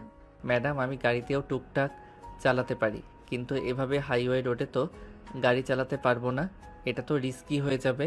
দেখুন, আমি আপনাকে একটা কাজ করতে বলেছি, কোনো এক্সকিউজ দেখাতে বলিনি। আমি আপনাকে গাড়ি চালাতে বলেছি, সো আপনি ড্রাইভিং থেকে এসে বসুন আর গাড়িটা চালান। সাগর তখন আর কোনো কথা বলল না, কারণ এখন কথা বলেই নদীর জারি শুনতে হবে। তাই সে চুপচাপ ড্রাইভিং সিটে গিয়ে বসলো। আর তখনই নদী এসে তার পাশে সিটে বসলো। সাগর আস্তে আস্তে গাড়ি চালাচ্ছিল, কারণ এই প্রথমবার সে হাইওয়েতে গাড়ি চালাচ্ছে। এর আগে সে কখনোই হাইওয়েতে গাড়ি চালায়নি। এটা দেখে নদীর মেজাজ অনেকটাই খারাপ হয়ে গেল। সে চিৎকার করে বলে উঠল, আপনি একটা গাড়ি চালাচ্ছেন নাকি ঠেলা গাড়ি? আমি তো সেটাই বুঝতে পারছি না। তাড়াতাড়ি গাড়ি চালান, আর এইভাবে আস্তে আস্তে গাড়ি চালানো আমার একদমই ভালো লাগে না। সাগর তখন অনেক ভয়ে ভয়ে গাড়ির স্পিড আরও একটু বাড়ালো, আর তারপর চালাতে লাগলো। 10 মিনিটের মধ্যেই তার একটা বিশাল গেস্ট হাউসের সামনে এসে গাড়ি দাঁড় করালো। আর তারপরেই দুজনে গেস্ট হাউসের ভিতর ঢুকে গেল। নদী তখন রিসেপশন থেকে একটা চাবি নিয়ে তারপর সোজা তার রুমে চলে গেল। সাগর তার পিছন পিছন আসছিল, কিন্তু নদী যেটা তোয়াক্কা না করে সোজা রুমের ভিতর ঢুকে গেল। সাগর তখন কোনো উপায়ন্তর না পেয়ে সেই রুমে দরজার বাহিরে দাঁড়িয়ে রইল। তখনই ওই গেস্ট হাউসের ম্যানেজার সেখান দিয়ে যাচ্ছিল। তখন ওই গেস্ট হাউসের ম্যানেজার তাকে প্রশ্ন করলো, কী ব্যাপার, আপনি এখানে কেন দাঁড়িয়ে আছেন? ম্যাডাম কি আপনার সঙ্গে ঝগড়া করেছে নাকি? না, আপনি ভুল ভাবছেন, উনি আমার বস। উনি হয়তো ভিতরে কোনো কাজ করছেন, তাই আমি এখানে দাঁড়িয়ে আছি। ও আচ্ছা, কিন্তু আমি তো আপনাদেরকে ভেবেছিলাম আপনারা হয়তো হাজব্যান্ড ওয়াইফ। আপনাদের দুজনকে হাজব্যান্ড ওয়াইফের মতোই লাগছিল। যাই হোক, আমি আসি। এই কথা বলে ওই গেস্ট হাউসের ম্যানেজার সেখান থেকে চলে গেল। আর এদিকে সাগর তখনও সেখানেই দাঁড়িয়ে আছে। এদিকে পেটে ক্ষুধার যন্ত্রণা, সারাদিন কিছু খায়নি। আর অপরদিকে গেস্ট হাউসের রুমের বাইরে এক পায়ে দাঁড়িয়ে থাকতে হয়েছে। এখানে একটু বসার মতো জায়গাও নেই। এখন যদি এখান থেকে সাগর অন্যত্র কোথাও চলে যায়, তাহলে নদীর বকা শুনতে হবে। তাই সে চুপচাপ সেখানেই দাঁড়িয়ে আছে। এভাবেই দেখতে দেখতে দুপুর গড়িয়ে বিকেল, আর বিকেল গড়িয়ে সন্ধ্যা হয়ে আসলো। নদী যখন কোনো একটা কাজের রুম থেকে বের হলো, তখন সাগর তাকে বলল, ম্যাডাম, আমার না খুব ক্ষুধা পেয়েছে। তোর সাথে আমাকে বলছেন কেন? গেস্ট হাউসের বাইরে রেস্টুরেন্ট আছে, ওখান থেকে খেয়ে আসলেই পারতেন। না মানে আসলে ম্যাডাম, আমি তো আমার সঙ্গে তেমন কোনো টাকা নিয়ে আসিনি। তাছাড়া মাসের শেষের দিক চলছে, হাতে তেমন টাকা পয়সা নেই। আর এখানকার রেস্টুরেন্টে সব দামি দামি খাবার, ওসব খাবার কিনে খাওয়ার মতো সামর্থ্য আমার নেই। সেটা আপনি আমাকে আগে বলেননি কেন? এই নেন, এখানে 2000 টাকা আছে, খাবারটা খেয়ে আসেন। আর আমি এখন আমার এখানকার এক বন্ধুর সঙ্গে দেখা করতে যাচ্ছি, কতক্ষণ আপনি রুমের ভেতরে গিয়ে বিশ্রাম নিতে পারেন। আচ্ছা ম্যাডাম, ঠিক আছে, কিন্তু আপনি তো একটা রুম বুক করেছেন, তাহলে রাতে কোথায় থাকবো আমি? কোথায় আবার থাকবেন? আপনি রুমের বাইরে দাঁড়িয়ে থেকে এখন যেভাবে আমাকে পাহারা দিচ্ছিলেন, ঠিক সেভাবেই আমাকে পাহারা দিবেন। আমি তো এখানে কোনো গার্ড নিয়ে আসিনি। আমার উপর যদি কেউ হামলা করে, তাহলে আমাকে কে বাঁচাবে? তাই আপনি সেই দায়িত্ব পালন করবেন। কিন্তু ম্যাডাম, আমি কোনো কথা শুনতে চাই না। আপনাকে যেটা বলেছি সেটাই, রেস্টুরেন্ট থেকে খাবার খেয়ে আসবেন, আর তারপর আমি না আসা পর্যন্ত আমার রুমে আপনি বিশ্রাম নেবেন, আর আমি চলে আসলে আপনি বাইরে চলে আসবেন। এ বলে সাগরকে আর কোনো কথা বলার সুযোগ না দিয়ে নদী সেখান থেকে চলে গেল। আর এদিকে সাগর তখন গেস্ট হাউস থেকে বের হয়ে বাইরে একটা রেস্টুরেন্ট থেকে কিছু খাবার খেয়ে নিল, আর তারপর রুমে এসে বিশ্রাম নিতে থাকলো। এভাবে দেখতে দেখতে ওই দিনের রাত প্রায় 12টা বেজে গেল, কিন্তু নদী এখনো ফিরে আসেনি। তাই সাগর নদীকে ফোন দিল। কি ব্যাপার, কি হলো? কোনো সমস্যা হয়েছে নাকি? তুমি আমাকে ফোন দিলে কেন? না মানে ম্যাডাম, রাত 12টা বেজে গেছে, এখন আপনি গেস্ট হাউসে ফিরে আসেননি। আপনার কোনো সমস্যা হলো কিনা তাই আপনাকে ফোন দিলাম। আমার কোনো সমস্যা হতে যাবে কোন দিকে? তুমি কি ওখানে বসে বসে এটারই প্রার্থনা করছিলে নাকি? না ম্যাডাম, আপনি তো আমাকে বলে গেলেন আপনি আপনার বন্ধুর সঙ্গে দেখা করতে চাচ্ছেন আর দেখা করে চলে আসবেন, কিন্তু এদিকে এতটা সময় পেরিয়ে গেল, তারপরেও আপনি গেস্ট হাউসে ফিরে আসছেন না, সেটা থেকেই আমার চিন্তা হচ্ছিল, তাই আপনাকে ফোন দিলাম। আমি আজকে ফিরে আসবো না, আমি আজকের রাতটা আমার বন্ধুর বাড়িতেই থেকে যাব, তুমি ওখানেই থাকো। এখন আমি আপনার কথা শুনে নিশ্চিন্ত হলাম, আসলে খুব টেনশন হচ্ছিল তো তাই। নদী তখন তার কথার কোনো উত্তর না দিয়ে ফোনটা কেটে দিল। আর এইদিকে সাগর তখন বিছানায় শুয়ে ঘুমিয়ে পড়ল। পরের দিন সকালে ঘুম থেকে উঠে সে ফ্রেশ হয়ে নিল, আর তখনই নদী তাকে ফোন দিল।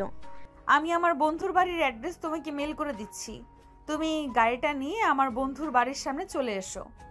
এই বলে সাগরকে কোনো কথা বলার সুযোগ না দিয়ে নদী ফোনটা কেটে দিল। সাগর তখন মোবাইলটা হাতে নিয়ে অ্যাড্রেসটা দেখলো, তারপরেই গেস্ট হাউস থেকে বের হয়ে ওই অ্যাড্রেসে চলে আসলো। এই বাড়ির সামনে দাঁড়িয়ে সাগর নদীকে ফোন দিল। ম্যাডাম, আমি চলে এসেছি। আপনি কোথায়?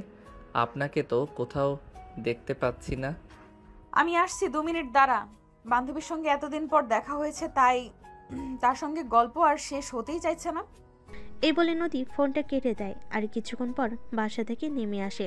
তারপর তার বান্ধবীর কাছ থেকে বিদায় নিয়ে গাড়িতে উঠে বসে। তখন সাগর তাকে প্রশ্ন করে, ম্যাডাম, আমরা এখন কোথায় যাব? কাল যে রেস্টুরেন্টে গিয়েছিলাম ওখানেই। তাড়াতাড়ি যাও, আমাদের হাতে বেশি সময় নেই, 10 মিনিটের মধ্যেই ওখানে পৌঁছাতে হবে। কিন্তু ম্যাডাম, লোকেশন দেখাচ্ছে আমাদের প্রায় 25 মিনিটের মতো সময় লাগবে ওখানে গিয়ে পৌঁছাতে, তাহলে 10 মিনিটের মতো ওখানে পৌঁছাবো কি করে? আমি কোনো কথা শুনতে চাই না, তোমাকে যেটা বলেছি সেটাই করো।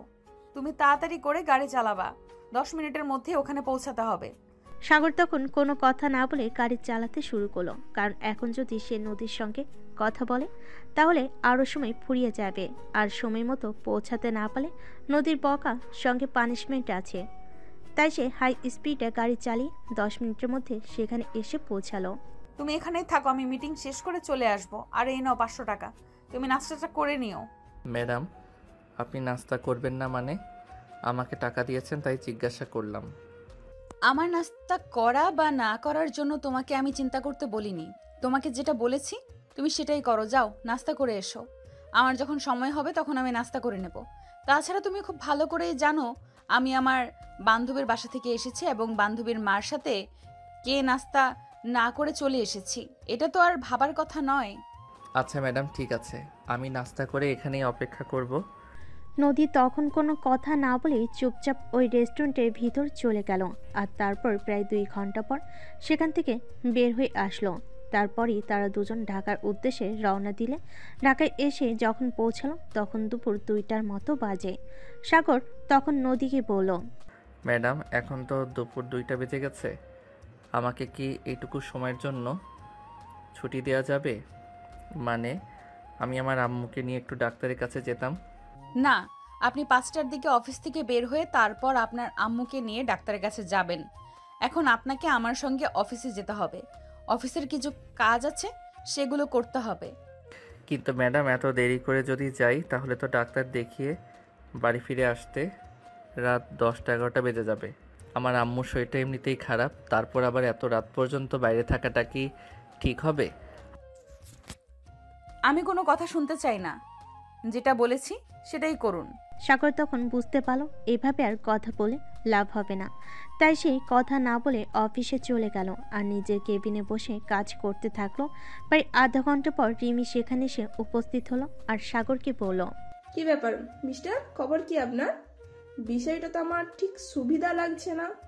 আপনি কোন বিষয়ে কথা বলছেন আমি বুঝতে পারছি না, যদি একটু খুলে বলতেন তাহলে আমার বুঝতে সুবিধা হতো। এমনভাবে দেখছেন যেন ভাজা মাছটা উল্টে খেতে জানেন না। ম্যাডামের সঙ্গে আপনার কি চলছে একটু জানতে পারি? আচ্ছা, আপনার কি মাথায় সমস্যা আছে নাকি আমি সেটাই বুঝতে পারি না। ম্যাডামের সঙ্গে আবার আমার কি থাকতে যাবে? আর কোথায় ম্যাডাম, কোথায় আমি? আমি কি বামুন হয়ে আকাশের চাঁদ ধরার মতো দুঃসাহস দেখাতে পারি নাকি? সেটা অবশ্য ঠিক, কিন্তু চাঁদ যদি যেই মাটির পৃথিবীতে চলে আসে তখন তো আর তাকে দূরে রাখা যায় না, এটাও কিন্তু মেনে নিতে হবে। তাই, কিন্তু আমার মনে হয় আপনার ধারণা ভুল। এটা কখনোই হবে না, আর এটা কোনো দিন হওয়ার মতো নয়। তাই বলছি কি, এসব অবাস্তবিক জিনিস কল্পনা করবেন না। কেন, কল্পনা করতেও দোষ কোথায়? আপনারা করতে পারেন, আর আমরা বললে তো আপনি যে ম্যাডামের সঙ্গে 2 দিন চট্টগ্রামে গিয়ে থেকেছেন সেটা কি আমরা জানি না নাকি? হ্যাঁ, আমি ম্যাডামের সাথে গিয়েছি আর ম্যাডামের সঙ্গেই 2 দিন থেকেছি, কিন্তু ম্যাডাম নিজের বন্ধুর বাসায় থেকেছেন আর আমি গেস্ট হাউসে। বুঝতে পেরেছেন? হয়েছে, আর শাক দিয়ে মাছ ঢাকতে হবে না। কি করছেন না করছেন সেসব তো আপনারাই জানেন, আমাদের কাছে আর মিথ্যে বলে লাভ কি? এই কথা বলে রিমি একটা শয়তানি মার্কা হাসি দিয়ে সেখান থেকে চলে গেল। আর এদিকে সাগর নিজের কেবিনে বসে কাজ করতে থাকলো, কিন্তু তার মন পড়ে আছে বাসায়। তার মাকে নিয়ে আজ ডাক্তারের কাছে যাওয়ার তারিখ, কিন্তু সেটা হয়তো আর হয়ে উঠল না। আর যদি যাওয়া হয় তাহলে ফিরে আসতে অনেক রাত হয়ে যাবে। এগুলো চিন্তা করতে করতে এসে কাজ করছিল, কিন্তু সে কাজে মন বসাতে পারছিল না। এভাবে দেখতে দেখতে বিকেল 5টা বেজে গেল। আর সে কোনো রকমের কাজগুলো শেষ করে নদীর কেবিনে গেল। ম্যাডাম, 5টা তো বেজে গেছে, এখন কি আমি যেতে পারি? না মানে আপনাকে যে বলেছিলাম আমি আমার আম্মুকে নিয়ে ডক্টরের কাছে যাব, তাই। আচ্ছা ঠিক আছে, যান। আপনাদের নিয়ে আর পারি না, সব সময় শুধু একটা না একটা অজুহাত আপনাদের দেখাতেই হবে। আপনাদের প্রতিদিনই ছুটি লাগবে, কি আর করব, যান তাহলে। সাগর তখন নদীর কেবিন থেকে বের হয়ে চলে আসলো, আর তারপর অফিস থেকে বের হতে যাচ্ছিল। তখনই আবারও রিমি তার সামনে এসে দাঁড়িয়ে বলে, কি ব্যাপার সাহেব, আজকাল আপনার আচার আচরণ ঠিক ভালো লাগছে না। আপনি এত সকালে অফিস থেকে চলে যাচ্ছেন আর ম্যাডাম আপনাকে ছেড়ে দিয়েছে, বলুন তো এর পেছনের কারণটা কি? আরে বাবা রিমি, তুমি এমন কেন করছো? আমাকে নিয়ে এত সমালোচনা কেন তোমাকে করতে হবে বলো শুনি? আমার আম্মু অসুস্থ, আম্মুকে নিয়ে ডাক্তারের কাছে যেতে হবে, তাই ম্যাডামের কাছ থেকে 1 ঘন্টার জন্য ছুটি নিয়েছি। আই এম সরি, আমি আসলে তোমার সঙ্গে মজা করছিলাম। আচ্ছা ঠিক আছে, আন্টিকে নিয়ে ডক্টরের কাছে যাও, আর ডাক্তার কি বলে সেটা কিন্তু আমাকে জানিও। এই বলে রিমি তখন ওখান থেকে চলে গেল। আর এদিকে সাগর অফিস থেকে বের হয়ে বাসায় চলে আসলো। সে আগেই তিশাকে ফোন দিয়ে বলে দিয়েছিল তার আম্মুকে নিয়ে রেডি হয়ে থাকতে, ডক্টরের কাছে যাবে। তাই এদিকে তিশা রেডি হয়ে অনেকক্ষণ আগে থেকে বসেছিল। সাগর পাশে এসে তাদেরকে নিয়ে হসপিটালের উদ্দেশ্যে বেরিয়ে পড়ল। ডাক্তার দেখিয়ে বাসে আসতে আসতে রাত 11টার মতো বেজে গেল। তোকে তো আমি বলেছিলাম আমি আম্মুকে নিয়ে ডাক্তারের কাছে চলে যাই, কিন্তু তুই তো আমার কোনো কথাই শুনলি না। এখন রাত 11টা বেজে গেছে, কখন রান্না করবা, কখন খাবো, আর কখন ঘুমাবো? তোকে তো আবার কাল সকালে অফিসে যেতে হবে। সমস্যা নেই, চলো আমি তোকে রান্নার কাজে সহযোগিতা করি, তাহলে তাড়াতাড়ি রান্নাটা হয়ে যাবে আর তাড়াতাড়ি খাওয়া দাওয়া করে ঘুমিয়ে পড়তে পারবো। অফিস নিয়ে তোকে চিন্তা করতে হবে না, তোরও তো কাল কলেজ আছে। বলতে বলতে দুই ভাই বোন মিলে রান্না করে চলে গেল। তারপর দুজন মিলে রান্না শেষ করে খাওয়া দাওয়া করে ঘুমিয়ে পড়ল। পরের দিন যখন সাগর নিজের কেবিনে বসে কাজ করছিল, তখনই হঠাৎ তার একটা কাজ নিয়ে সমস্যায় পড়ে গেল। কাজটা কোনোভাবেই করতে পারছিল না, তাই সে রিমির কেবিনে চলে গেল আর রিমি তাকে কাজটা বুঝিয়ে দিচ্ছে। তখনই নদী সেটা দেখে ফেলে আর সেখানে উপস্থিত হয়। প্রচণ্ড রেগে গিয়ে নদী তাদের দুজনকে উদ্দেশ্য করে বলে, কি ব্যাপার, কি হচ্ছে এগুলো? এটা আমার অফিস, এটা প্রেম করার জায়গা নয়। এখানে এইসব করার অনুমতি আপনাদের কে দিয়েছে? ম্যাডাম, আপনি ভুল ভাবছেন, আমরা সেরকম কোনো কিছুই করিনি। আমি সাগরকে একটা কাজ বুঝিয়ে দিচ্ছিলাম, ব্যাস এইটুকুই, আর কিচ্ছু না। প্রশ্নটা কি আমি আপনাকে করেছি নাকি সাগরকে করেছি? আপনি কেন উত্তর দিচ্ছেন? আপনাকে তো আমি কোনো কিছুই জিজ্ঞাসা করিনি। হ্যাঁ ম্যাডাম, রিমি একদম ঠিক কথাই বলেছে। আমি একটা কাজ করতে পারছিলাম না, তাই সেটা রিমি আমাকে দেখিয়ে দিয়েছিল, আর কিছুই না। ও আচ্ছা, তাই বুঝি। আপনি কাজটা করতে পেরেছিলেন না, তাহলে আপনি আমার কাছে চলে যেতেন, আমি আপনাকে এই কাজটা বুঝিয়ে দিলাম, কিন্তু তাই বলে আপনি এই মেয়েটার কাছে কেন আসবেন? আপনি জানেন না আমার অফিসে এইসব প্রেম টেম ওসব চলে না। ম্যাডাম, আমি সত্যি বলছি, আমাদের দুজনের মধ্যে সেরকম কোনো সম্পর্ক নেই। আপনি আমাদের ভুল ভাবছেন। আমরা দুজন শুধুমাত্রই অফিস কলিগ, আর বলতে পারেন ভালো বন্ধু, এছাড়া আর কিছুই না। একদম কথা বলবেন না আপনি। যেভাবে গায়ে পড়ে ডলাডলি করছিলেন, এরপর কি আপনাদের আর কি বলবো। যাই হোক, আজকের পর থেকে যেন আমার অফিসে এইসব কিছু না হয়। আপনি কোনো কাজ বুঝতে না পারলে সেটা আমার কাছে নিয়ে যাবেন, আমি বুঝিয়ে দেব। তাই বলে আপনি অন্য একজন মেয়ে কলিগের সঙ্গে এইভাবে ডলাডলি করবেন না। কথাটা শুনে সাগর আর রিমি দুজনেই মনে মনে অনেক কষ্ট পেল, মুখে কিছু বলল না। কারণ এই মানুষটাকে কোনো কথা বলেও লাভ হবে না। কারণ এই মেয়ে তার মনে যা আসবে তাই বলবে। কি হয়েছে, আসল ঘটনা কি সেটা কখনোই খুঁজবে না। যাই হোক, এদিকে সাগর কাজটা বুঝে নিয়ে তারপর নিজের কেবিনে চলে যায় আর কাজ করতে থাকে। তখনই নদী আবার তার কেবিনে নিয়ে আসে আর বলে, তুমি ওই মেয়েটার কাছে কেন গিয়েছিলে? ম্যাডাম, বললাম তো আমি কাজটা বুঝতে পারছিলাম না, তাই তার কাছ থেকে কাজটা বুঝে নেওয়ার জন্য গিয়েছিলাম। তুমি আমার কাছে কেন যাওনি? আমি এই অফিসের এমডি। তোমার কোনো সমস্যা হলে সেটা সমাধান করার দায়িত্ব আমার। ম্যাডাম, আপনাকে তো কিছু বলতে গেলে আপনার ঝাড়ি শুনতে হয়, তাই আপনার কাছে যাইনি। রিমি তো আমাকে সহজেই বিষয়টা বুঝিয়ে দিল, তাই আমি ওর কাছ থেকেই বুঝে নিলাম। আমি ঝাড়ি দিয়ে কথা বলি বলে আমার কথা ভালো লাগে না, আর ওই মেয়েটার সঙ্গে ডলাডলি করতে খুব ভালো লাগে। লাস্ট বারের মতো ওয়ার্নিং দিচ্ছি তোমায়, আমার অফিসে এইসব কিছু চলবে না কিন্তু। ম্যাডাম, আমি আপনার দুইটা পায়ে ধরি, কিন্তু দয়া করে এরকম অপবাদ দেবেন না। এগুলো একদম ভালো না। আমি এই মেয়েটার সঙ্গে কেন কোনো সম্পর্ক করতে যাব? তাছাড়া আপনি জানেন আমার ফ্যামিলির সম্পর্কে আমার এই মুহূর্তে এসব কিছু করার সময় নয়। আমি এখন ফ্যামিলিটাকে ভালো রাখার দায়িত্ব কাঁধে নিয়েছি। আমাকে এখন সেটাই করতে হবে। অন্য কোনো দিকে মনোযোগ দেওয়া আমার কাজ নয়। দেখো, আমাকে কোনো কিছু বোঝাতে এসো না। সব কিছু বোঝার মতো যথেষ্ট বয়স আর বুদ্ধি আমার হয়েছে, তাই আমাকে কোনো কিছু বোঝাতে হবে না। নেক্সট টাইম এরকম কিছু দেখলে এর জন্য কিন্তু তোমাকে পানিশমেন্ট পেতে হবে, এটা আমি তোমাকে বলে গেলাম। সাগর তখন আর কোনো কথাই বলে না, চুপচাপ নিজের মতো কাজ করতে থাকলো। কারণ এখন আর নদীর সঙ্গে কোনো কথা বলে লাভ হবে না, তাই কথা না বলে সবচাইতে ভালো কাজ। আয়শা চুপচাপ বসে রইল, আর নদী নিজের মতো করেই বেশ কিছুক্ষণ বকবক করে তারপর সেখান থেকে চলে গেল। এভাবেই চলছিল দিনগুলো, যেন প্রত্যেকটা দিন দোজকের ন্যায় কাটতে থাকে। প্রতিদিন সকালবেলা অফিসে আসো, তারপর নদীর এই বকবকানি আর চেঁচামেচি চিৎকার শোনো, এগুলো নিত্যদিনকার রুটিন। সেদিন হঠাৎ করে নদীর আব্বু নদীকে বলে, নদী, তুমি একটা কাজ করো, সাগরকে বলো একবার আমার সঙ্গে বাসায় এসে দেখা করে যেতে। কেন আব্বু, কি হয়েছে আমাকে বলো। না, তোমার সঙ্গে বলে কোনো লাভ হবে না। তুমি সাগরকে অফিসে গিয়ে বলে দিও আজ বিকেলে আমার সঙ্গে দেখা করতে। আমি তার সঙ্গে দেখা করে সরাসরি কিছু কথা বলতে চাই। কি এমন কথা যেটা আমার সঙ্গে তুমি বলতে পারবে না? সাগর আসলে তারপর তার সঙ্গে তোমাকে বলতে হবে। কথাটা এরকমই, তাই বললাম তুমি অফিসে গিয়ে সাগরকে বলে দিও আমি তার সঙ্গে দেখা করতে চাই, তাহলেই সে চলে আসবে। তোমাকে অন্য কিছু করতে হবে না। আচ্ছা ঠিক আছে, সমস্যা নেই, আমি সাগরকে বলে দিব। আমি এখন আসছি, আমার অফিসের টাইম হয়ে গেছে।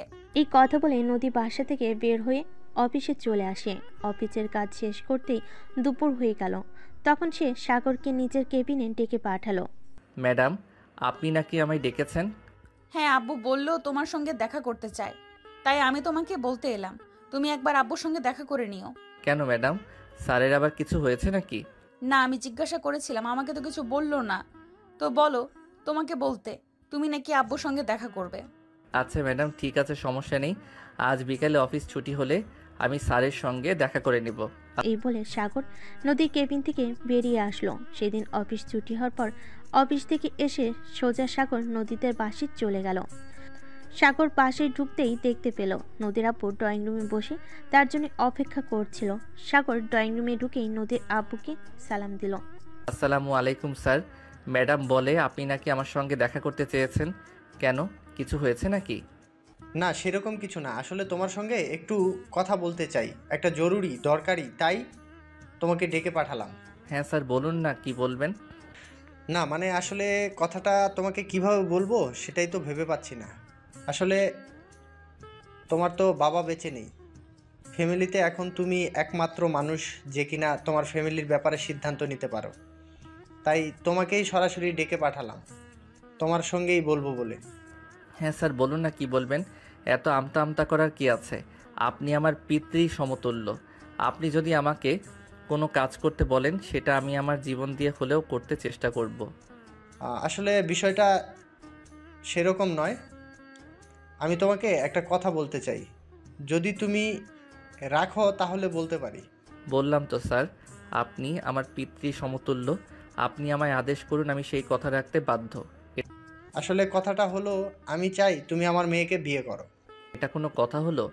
এই কথাটা বলার জন্য এতক্ষণ আপনাকে এভাবে আমতা আমতা করতে হয় নাকি? সরাসরি বলে ফেললেই তো হতো। কথাটা বলে সাগর নিজের জিভে কামড় দিল আর বলতে লাগলো, হায় আল্লাহ স্যার, এটা আপনি কি বলছেন? কোথায় আপনার মেয়ে আর কোথায় আমি? বামুন হয়ে আকাশের চাঁদে হাত বাড়াতে চাই না। তাছাড়া 5 বছরের জন্য চুক্তিবদ্ধ হয়ে আপনার অফিসে চাকরি নিয়েছি। এখানে আপনার মেয়ের যে সকল অত্যাচার সহ্য করছি, বিয়ে করে আপনার মেয়ের অত্যাচার আমার পুরো পরিবারটাকে জ্বালাতে চাই না। হ্যাঁ বাবা, সেটা আমি খুব ভালো করেই জানি। আমার মেয়েকে সহজে কোনো ছেলে বিয়ে করতে চাইবে না, কিন্তু আমি তোমাকে দেখেছি তুমি আমার মেয়েকে সহ্য করার মতো ক্ষমতা রাখো। তাই আমি চিন্তা করেছি তোমার সঙ্গে আমার মেয়েকে বিয়ে দেব। তাছাড়া তুমি যথেষ্ট বুদ্ধিমান ছেলে, আমার মেয়েকে কিভাবে কন্ট্রোল করতে হবে সেই বুদ্ধি নিশ্চয়ই তোমার মাথায় আছে। হ্যাঁ, আমি মানছি যে বিয়ের পর বউ কিভাবে পালতে হয় সেই বুদ্ধিটুকু আমার মাথায় আছে, কিন্তু আপনার মেয়ে যে পরিমাণ রাগী, আমার মা আর বোন এগুলো একদমই সহ্য করতে পারবে না। ওদের নিয়ে তোমাকে কোনো চিন্তা করতে হবে না, কারণ তোমার মা আর বোনের সঙ্গে আমি অলরেডি কথা বলে নিয়েছি। তারা বলেছে তুমি যদি রাজি থাকো তাহলে তাদের কোনো আপত্তি নেই, তাই তোমাকে ডেকে পাঠালাম। আচ্ছা ঠিক আছে, আপনি যেহেতু বলছেন আর আমার মা আর বোন দুজন যেহেতু সম্মতি দিয়েছে, তাই এখানে আমি আর কি বলবো? আমার কিছুই বলার নেই। আপনারা যেটা ভালো মনে করেন সেটাই করেন। আচ্ছা ঠিক আছে, তাহলে সেই কথাই রইল। আমি যত দ্রুত সম্ভব তোমাদের দুজনের বিয়ের ব্যবস্থা করব। তখনই নদী বাসে এসে পৌঁছালো আর এই কথাটা শুনে একদমই চলে গেল। কি বলবে কি করবে কিছুই ভেবে পাচ্ছে না সে। অনেকটা রেগে গিয়ে সে বলতে লাগলো, তোমাকে কি আমি কখনো বলেছি যে আমি বিয়ে করব? তাছাড়া এটাও কি বলেছি যে আমি এই ছেলেটাকে বিয়ে করব? কখনোই না। আমি আমার অফিসের সামান্যতম একটা কর্মচারীকে বিয়ে করে নিজের মান সম্মান ধুলোয় মেশাতে চাই না। তাছাড়া বিয়ে করার কোনো ইচ্ছে আমার নেই, সেটা তোমরা খুব ভালো করেই জানো। এরকমটা বললে হবে না, তুমি মেয়ে মানুষ আর তোমাকে বিয়ে করতে হবে। তাছাড়া আমি তোমাকে আগেই বলেছিলাম তুমি যদি বিয়ে না করো তাহলে আমি আমার এই সম্পত্তি তোমাকে দেব না। তুমি আমার একমাত্র মেয়ে, তোমাকে নিয়ে আমার অনেক টেনশন হয়, আর সেই সব টেনশন দূর করার জন্যই আমি তোমার বিয়ে দেওয়ার চিন্তা ভাবনা করেছি। আমাকে নিয়ে চিন্তা করার কোনো কারণ নেই। আমি আমার মতো ভালো থাকতে পারবো, আর অফিস নিয়ে আমি খুব ভালোই আছি। আমার বিয়ে করার কোনো প্রয়োজন নেই, বিয়ে আমি করব না। আর এই ছেলেটাকে তো কখনোই না। এসব কথা বলে কোনো লাভ হবে না, তোমাকে বিয়ে করতেই হবে, এবং ওই ছেলেকেই বিয়ে করতে হবে। এটাই আমার শেষ কথা, কারণ সাগর ছাড়া অন্য কোনো ছেলে আমি দেখতে পাচ্ছি না যে তোমাকে সহ্য করতে পারবে।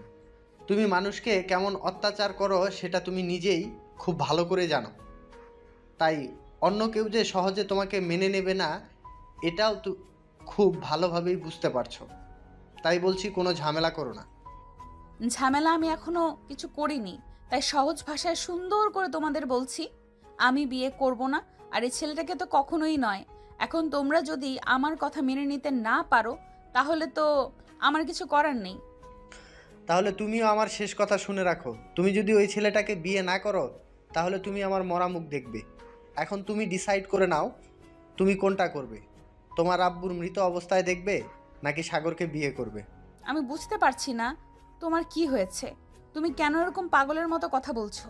আমি এই ছেলেটাকে কেন বিয়ে করব? কি এমন আছে এর মধ্যে? তোমাকে সহ্য করার মতো যে গুণটুকু থাকা দরকার সেই গুণটুকু ওর মধ্যে আছে, তাই আমি ওই ছেলের সঙ্গেই তোমাকে বিয়ে দেব। নদী তখন কোনো কথা না বলে সেখান থেকে রাগে গজগজ করতে করতে চলে গেল।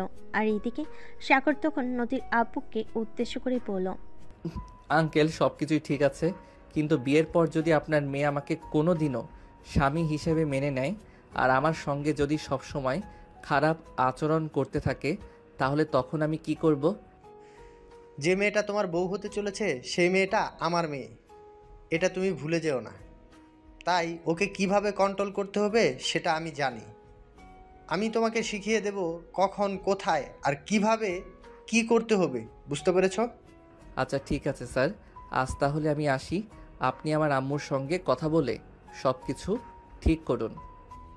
হ্যাঁ, সব কিছু তো আমি ঠিক করবই, কিন্তু তোমাকে একটা কথা বলার আছে। তুমি কিন্তু আর এখন থেকে আমাকে স্যার বলবে না, আব্বু বলে ডাকবে। ঠিক আছে আব্বু, আজ তাহলে আসি।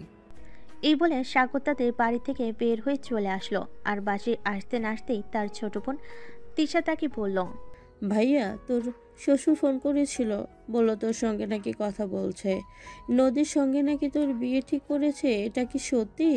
হ্যাঁ, শ্বশুর আব্বু তো বলল উনি নাকি তোর আর আম্মুর সঙ্গে কথা বলেছে, তোরা নাকি ও নাকি পারমিশন দিয়েছিস।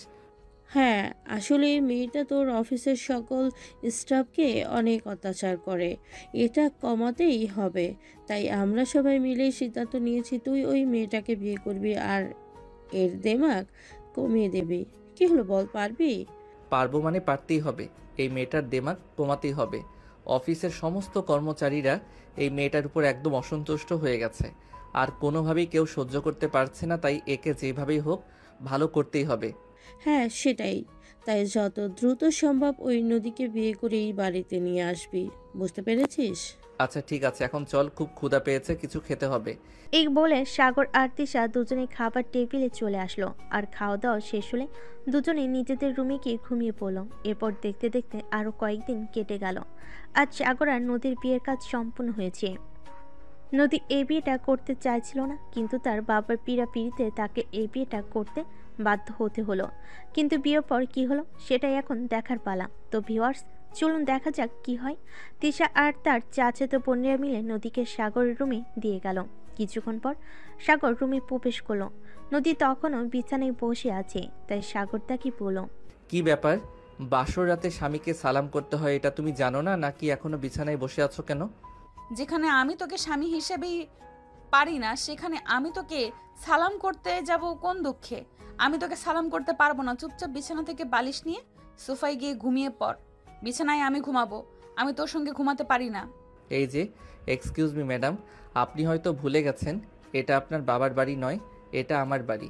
এখানে আমি কোথায় থাকবো না থাকবো সেটা আমি ডিসাইড করব। আপনার যদি আমার সঙ্গে একই বিছানায় ঘুমাতে কষ্ট হয় তাহলে আপনি গিয়ে সোফায় ঘুমান। আমি কখনো বিছানা ছাড়া ঘুমাইনি, আমার বিছানা ছাড়া ঘুমানোর অভ্যাস নেই। কি বললি তুই? আমি সোফায় গিয়ে ঘুমাবো? কখনোই না। এই যে ম্যাডাম, আপনি হয়তো ভুলে যাচ্ছেন আপনি কার সঙ্গে কথা বলছেন। আমি আপনার হাজব্যান্ড, আমাকে সম্মান দিয়ে কথা বলেন, আমাকে আপনি করে কথা বলুন। তো তুই তোকারি এখানে চলবে না, এখানে আপনার সবাইকে সম্মান দিয়ে কথা বলতে হবে। এটা আপনার অফিস নয়, শ্বশুর বাড়ি, ভুলে যাবেন না কিন্তু।